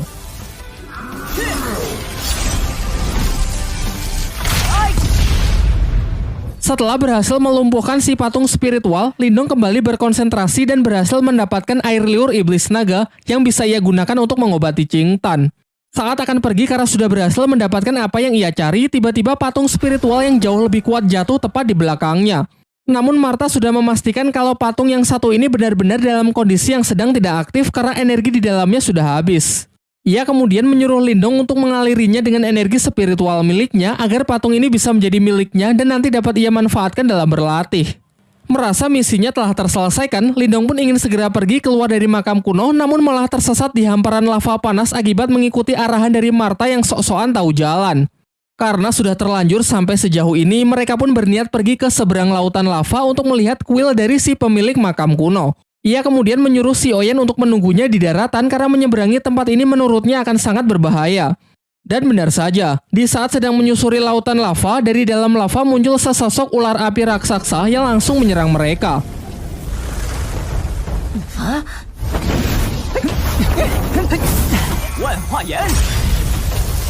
Awalnya Lindong sangat kesulitan mengatasinya karena setiap serangan yang ia lancarkan justru ditelan oleh ular tersebut.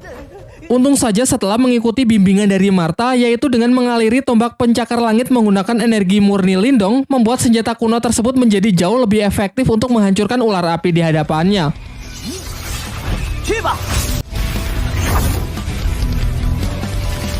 Sayangnya setelah satu ular dapat ia hancurkan, muncul lagi ular lain yang seakan tak pernah ada habisnya. Terhitung sudah 9 kali ia mengalahkan si ular api yang membuat tenaganya kini semakin terkuras. Sampai akhirnya di ular api yang ke-10, Lindong mulai berpikir bahwa kemungkinan lautan lava ini hanyalah sebuah ilusi sama seperti labirin sebelumnya. Ia pun kemudian memberanikan diri untuk terjun ke dalam lava meskipun sangat beresiko karena jika dugaannya salah dan lava ini benar-benar nyata, maka tubuhnya akan langsung hancur tak bersisa. Pertaruhan nyawa itu pun akhirnya dimenangkan oleh Lindong karena lautan lava ini ternyata benar-benar hanya ilusi untuk merahasiakan keberadaan kuil si pemilik makam kuno di bawah sana. Ketika ia menengok ke atas, terlihat Ling Langtian beserta 2 ketua klan lainnya masih terjebak di dalam ilusi lautan lava dan berhadapan dengan ular api raksasa. Singkat cerita, Lindong bersama Martha masuk ke dalam kuil tersebut dan menemukan benda paling berharga di makam kuno, yaitu jantung nirwana. Ketika sedang mengagumi aura hebat yang terpancar dari dalam benda tersebut, Qingsu datang dan mengungkapkan kalau ia sangat terkesan dengan kemampuan Lindong yang bisa menemukan tempat ini lebih cepat dari yang lain. Di sini Lindong sadar akan kemampuannya yang tak akan punya kesempatan untuk bisa menang melawan si gadis teratai tersebut, sehingga ia lebih memilih mengalah membiarkan Qingsu mengambil jantung nirwananya. Lagi pula sedari awal Lindong memang hanya mengincar air liur iblis naga saja untuk mengobati adiknya. Diperlihatkan dengan kekuatan energi spiritualnya, Qingsu berusaha menghancurkan pelindung dari jantung nirwana sehingga terjadilah benturan hebat yang sanggup menggetarkan tempat tersebut. Sesaat setelah berhasil melabur jantung nirwana, Qingsu segera menyerapnya untuk memulai proses penyatuan ke dalam dirinya.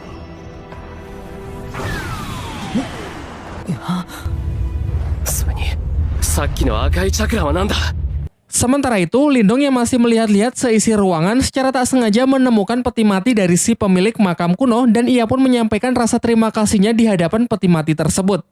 Namun beberapa saat setelahnya ia baru sadar kalau di atasnya ada patung seorang wanita.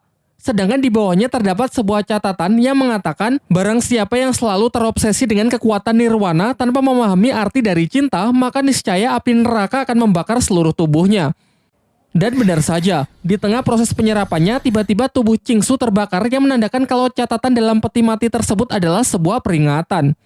Terlihat Qingsu yang berusaha menekan energi panas tersebut namun sia-sia karena ia tak cukup kuat dan secara perlahan dirinya justru ditelan oleh kekuatan dari jantung nirwana tersebut. Kekuatannya pun mulai lepas kendali dengan menyerang peti mati di kuil tersebut. Ia kemudian menuduh Lindong sudah tahu resikonya sejak awal dan menjebaknya dengan sengaja membiarkan dirinya mengambil jantung nirwana. Lindong pun berusaha menjelaskan kalau dirinya juga baru tahu setelah membaca catatan di dalam peti mati si pemilik makam kuno. Dengan sisa kesadarannya, Qingsu meminta Lindong untuk meminjamkan inti energi spiritual miliknya guna menyeimbangkan luapan energi yang tak terkendali tersebut. Ia berjanji kalau nanti akan ia ganti berkali-kali lipat. Namun Martha melarang Lindong dengan mengatakan jika Lindong menyerahkan inti energi spiritual miliknya, maka kekuatan dari latihannya selama ini akan musnah begitu saja dan mustahil bisa dipulihkan lagi. Takut akan hal itu, Lindong pun segera bergegas keluar kuil, namun Qingsu mencegahnya dan berniat mengambil inti energi Lindong secara paksa. Di tengah keributan mereka, tiba-tiba muncul sesosok pria misterius yang ternyata adalah sisa jiwa dari si pemilik makam kuno yang bangkit kembali setelah peti matinya dihancurkan. Pada awalnya si pemilik makam kuno mengira kalau Qingsu dan Lindong adalah pasangan kekasih. Namun mereka langsung menepisnya dengan mengatakan kalau mereka baru saja bertemu. Ternyata jawaban itu membuat si pemilik makam murka dan menekan Qingsu yang nampak ingin membunuh serta mengambil kembali jantung nirwananya. Dari sini diketahui kalau kekuatan jantung nirwana hanya bisa diserap oleh pasangan kekasih saja. Tanpa ikatan tersebut, siapa saja yang mencoba memilikinya pantas mati. Martha yang menyadari kalau orang di hadapannya sangat kuat segera menyuruh Lindong mengambil kesempatan ini untuk melarikan diri. Akan tetapi Lindong yang tak sampai hati meninggalkan Qingsu yang hendak dibunuh memutuskan untuk kembali dan memohon kepada si pemilik makam kuno agar nyawa gadis teratai tersebut diampuni.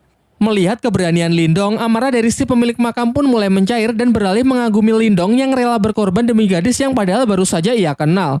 Ternyata hal ini mengingatkan kepada dirinya di masa lalu yang melakukan hal yang sama kepada wanita yang belum lama ia temui. Singkat cerita, ia pun memutuskan untuk mengampuni Qingsu dan memberikan jantung nirwana kepada mereka berdua dengan mengikat mereka ke dalam ruang energi untuk memulai proses penyerapan. Di waktu yang bersamaan, Ling Langtian dan yang lainnya sangat terkejut karena lautan lava di hadapannya tiba-tiba berubah menjadi air biasa. Sehingga kini tak ada halangan lagi untuk mereka bisa menemukan dan memasuki kuil kuno dari makam tersebut. Kembali ke tempat Lindong, si pemilik makam yang melihat senjata Lindong sangat terkesan karena tombak pencakar langit yang dulu merupakan miliknya kini berhasil diwarisi oleh Lindong. Sementara itu diperlihatkan jiwa Qingsu dan Lindong berada di sebuah dimensi yang dipenuhi bunga diiringi musik romansa persis seperti di film-film India. Sampai ketika proses itu telah selesai, nampak mereka yang tak sadarkan diri di tengah sebuah padang bunga berpegangan tangan dengan senyum yang terukir di wajah mereka masing-masing.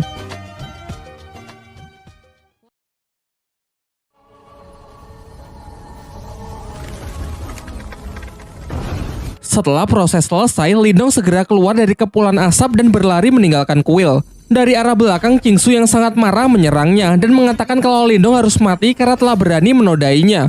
Meskipun Lindong sudah berusaha menjelaskan kalau tadi ia hanya ingin menolong saja.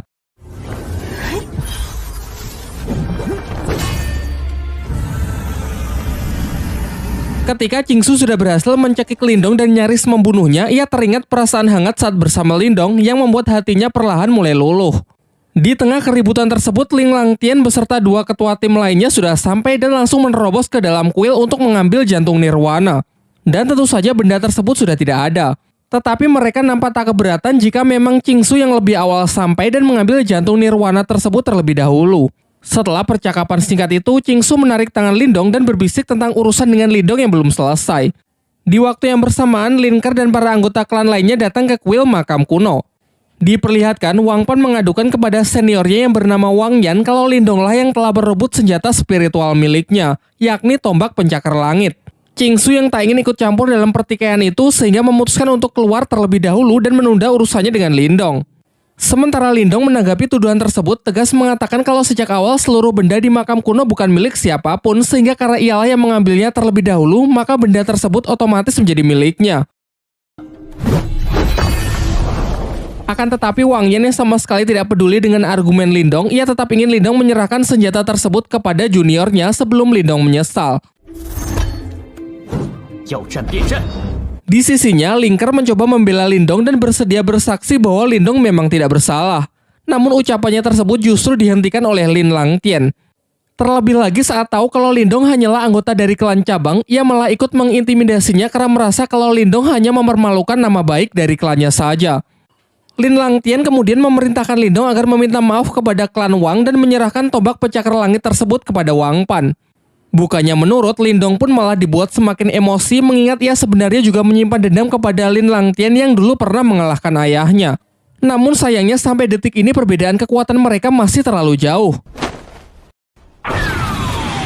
Terlihat hanya dengan hentakan kaki ia bisa mengintimidasi seluruh ruangan. Dilanjutkan dengan serangan bola api tingkat tinggi yang benar-benar mampu menekan Lindong. Walaupun ia sudah bertahan menggunakan senjata spiritualnya. Diperdengarkan dari dalam dirinya, Martha mengatakan jika Lindong mengerahkan seluruh kekuatannya sekarang, maka persentase ia menang hanyalah 20%. Kecilnya kemungkinan tersebut membuat Lindong sadar betapa besarnya perbedaan kekuatan di antara mereka sampai saat ini. Sementara itu dengan sombongnya, Ling Langtian mengatakan bahwa ia akan memberikan Lindong satu kesempatan lagi, yaitu jika Lindong bisa lolos dari tekanan kekuatan spiritual yang ia buat dan berhasil keluar dari kuil, maka masalah ini akan dinyatakan selesai. Masih mencoba membantu Lindong, namun kali ini Ling Ke menyarankan agar Lindong menyerah saja karena tak mungkin ia bisa menahan tekanan spiritual dari Ling Langtian. Namun Lindong mengabaikan peringatan Ling Ke dan masih percaya diri untuk menerima tantangan tersebut. Mulailah ia merapatkan energinya dan perlahan berjalan keluar aula. Lin Langtian pun juga tak mau kalah dengan memperkuat tekanan yang ia berikan. Nampaknya tekanan kekuatan mental ini memang jauh lebih kuat dari apa yang pernah ia rasakan saat berada di dalam pertarungan menara.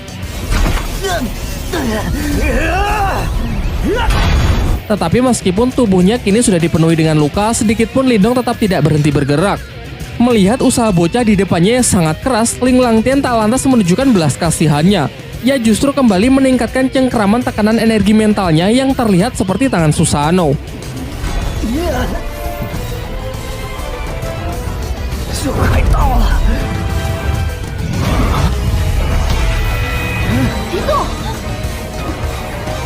Ketika Lindong sudah benar-benar kehabisan tenaga dan nyaris hilang kesadaran, ia teringat mengenai adik dan keluarganya yang seketika membangkitkan semangat dan energinya sehingga ia berhasil menang dengan menginjakan kakinya tepat di luar kuil.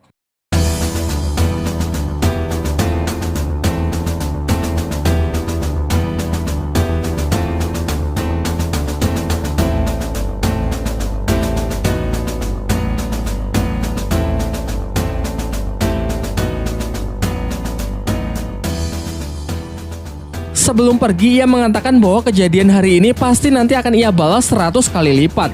Sementara di dalam kuil, semuanya dibuat sangat terkejut melihat Lindong yang mampu lolos dari cengkeraman kekuatan mental tingkat tinggi dari Ling Langtian. Singkat cerita, setelah keluar dari makam kuno, Lindong bermeditasi dalam waktu yang cukup lama untuk memulihkan dirinya. Diperlihatkan, emosi Lindong yang meluap-luap ingin segera membalas perbuatan dari Ling Langtian dalam waktu 2 tahun dari sekarang. Namun dengan berat hati, Martha mengatakan kalau 2 tahun saja tak akan cukup karena perbedaan kekuatan mereka yang benar-benar terlampau jauh. Lagi pula 2 tahun lagi pasti kekuatan dari Ling Langtian juga akan meningkat. Seketika dalam keputusasaannya, Lindong teringat dengan lokasi segel kuno saat ia berada di puncak pertarungan menara. Diceritakan jika ia berhasil mendapatkannya, ia akan punya kesempatan untuk menandingi kekuatan dari Ling Langtian. Martha lalu menceritakan bahwa di masa lalu terdapat seorang pria yang menguasai 8 segel kuno dan memperoleh kekuatan yang sangat luar biasa kuat.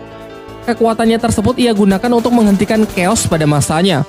Namun setelah kejadian itu, secara misterius pria tersebut menghilang dan ke-8 segel terpencar ke seluruh penjuru benua. Di saat mereka tengah mengobrol, tiba-tiba terlihat sebuah meteor jatuh tepat ke arah mereka.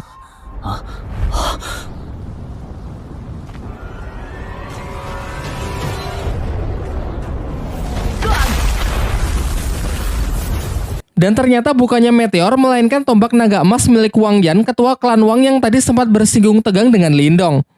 Di sini Wang Yan menyatakan ingin balas dendam dengan membunuh Lindong karena ia masih tak terima kalau orang yang telah mempermalukan dirinya di hadapan semua orang bebas begitu saja. Sementara itu, Lindong yang berpikir kalau Wang Yan ini tak lebih kuat dari Ling Langtian sehingga ia berniat untuk meladeninya. Namun sebelum pertarungan dimulai, Lindong memberikan obat Qingtan kepada Xiaoyan lalu menyuruhnya untuk segera pergi terlebih dahulu. Pertarungan pun dibuka dengan tinju kekuatan mental dari Wang Yan dan berhasil ditangkis cukup mudah oleh Lindong. Giliran Lindong yang melancarkan serangannya, yakni laser cahaya. Namun serangannya tersebut tak mampu membuat Wang Yan bergerak satu jari pun. Dilanjutkan oleh Wang Yan dengan serangan balasan super kuat yang ia sebut telapak tangan iblis. Lindong pun bergerak cepat dengan mencoba menahannya menggunakan tombak pencakar langit. Dari sini ia baru sadar bahwa pemilik makam kuno telah menanamkan beberapa teknik rahasia sehingga kini tombaknya menjadi jauh lebih kuat. Akibatnya serangan Wang Yan pun dapat ia pukul mundur, dilanjutkan dengan hantaman keras dari teknik mental transformasi berwujud seekor ikan biru.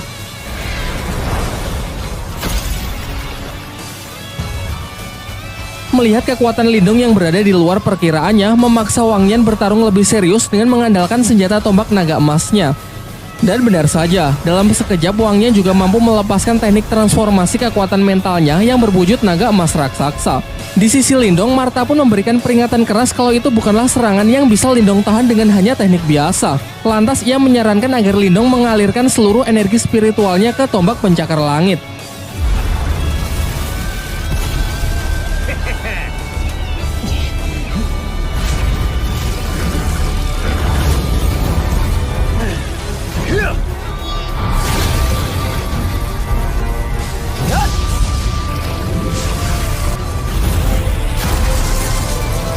Bentrokan kekuatan dahsyat tersebut melemparkan Lindong menghantam keras batu jauh di belakangnya.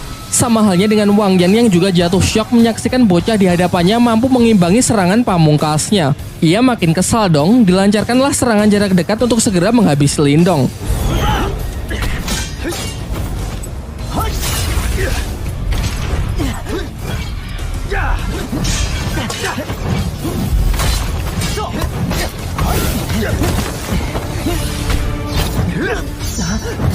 Ketika Wang Yan nyaris menusukkan tombaknya, terdengar benturan keras yang ternyata berhasil ditahan dengan boneka spiritual yang Lindong dapat dari makam kuno sebelumnya. Dengan mengikuti arahan dari Martha, Lindong pun segera mengaliri boneka tersebut dengan energinya agar bisa ia kendalikan untuk menghadapi Wang Yan.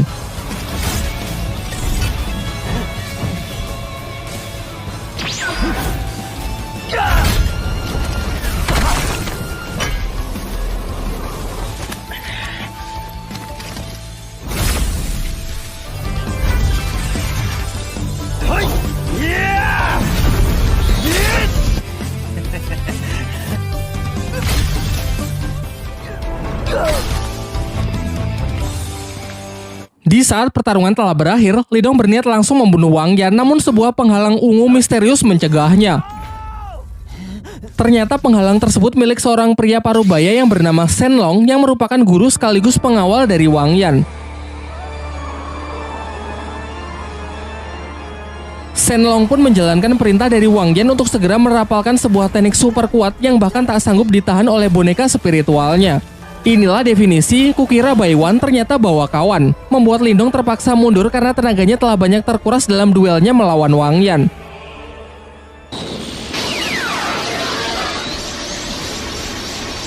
Ia pun semakin panik karena jurus dari Shen Long ternyata dengan cepat terus mengejarnya. Martha pun juga berusaha bertindak dengan menyuruh Lindong mengaliri segala rubah di tangannya agar ia bisa membantu melenyapkan serangan yang mengejarnya tersebut.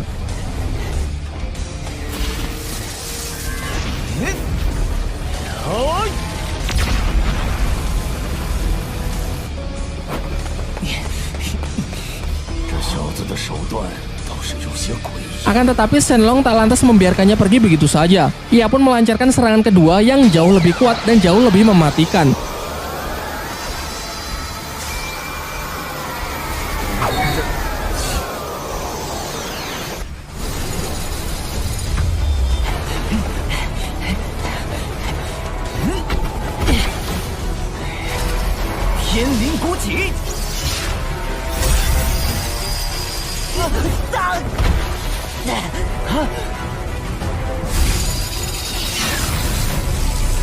Di detik-detik sebelum serangan itu melenyapkan Lindong, Qingsu si gadis teratai datang dan berhasil menyelamatkan Lindong.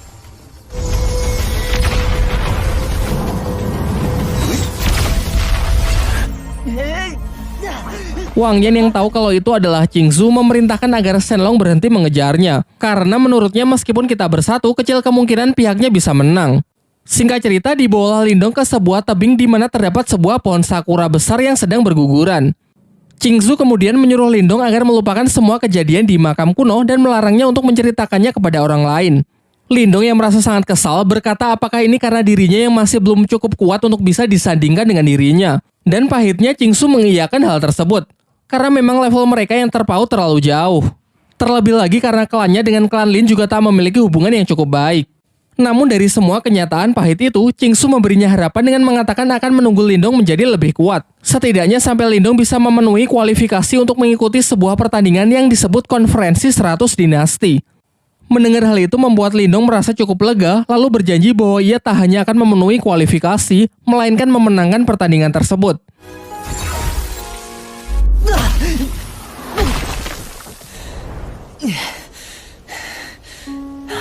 Setelah memberikan salam perpisahan, Qingsu pun bergegas pergi. Setibanya di rumah, Lindong segera menyuruh Qingtan bermeditasi untuk memulai proses penyembuhan menggunakan air liur naga yang ia dapat dari makam kuno. Namun sebelum itu, Martha sempat memperingatkan bahwa roh iblis di dalam diri adiknya tersebut sangatlah kuat, dan jika proses ini gagal, maka kemungkinan terburuk Qingtan bisa mati. Akhirnya proses pun dimulai setelah Lindong berjanji bahwa ia akan menemani dan mengawal adiknya sampai proses tersebut selesai. Ketika benda itu berhasil Qingtan serap, sontak tubuhnya pun diselimuti aura gelap, diikuti oleh ledakan energi yang dalam sekejap membekukan lingkungan sekitar. Seusai seluruh energi dan jiwa iblis yang selama ini bersemayam di tubuh Qingtan keluar, Lindong bergerak cepat untuk membawa adiknya yang pingsan ke tempat yang aman. Baru setelah itu, Lindong pun bertekad kuat melindungi adiknya dan melenyapkan roh iblis tersebut dengan mengandalkan tombak penyakar langit miliknya. Martha berpesan agar sangat berhati-hati karena satu serangan saja bisa langsung membekukan seluruh tubuh Lindong. Oleh karena itu, ia akan tetap berusaha menjaga jarak dengan hanya melancarkan serangan dari jarak jauh. Namun serangan teknik mental Lindong yang berbentuk ular piton raksasa seketika langsung menjadi es dan hancur begitu saja. Bahkan serangan makhluk itu juga sama sekali tidak bisa ia tangkis sehingga Lindong hanya bisa lari dan menghindar saja. Sampai ketika sudah terdesak, ia baru sadar bahwa teknik laser cahaya miliknya adalah tipe api, sehingga bisa dikatakan tekniknya tersebut akan sangat efektif untuk digunakan melawan iblis es tersebut. Ia pun memodifikasi tekniknya menjadi tinju api dan benar saja serangan tersebut memang benar-benar bisa mengcounter serangan es dari sang roh iblis. Di akhir pertarungan, Lindong yang telah berhasil menyegel roh iblis itu menggunakan belenggu api, menyuruh Qingtan untuk segera menyerap energi spiritualnya kembali dan memfilter menggunakan obat yang telah ia makan agar kekuatan spiritualnya bisa ia kendalikan. Singkat cerita, proses berjalan lancar dan kini Qingtan telah bisa mengendalikan kekuatannya yang dikatakan sudah hampir setara dengan Lindong.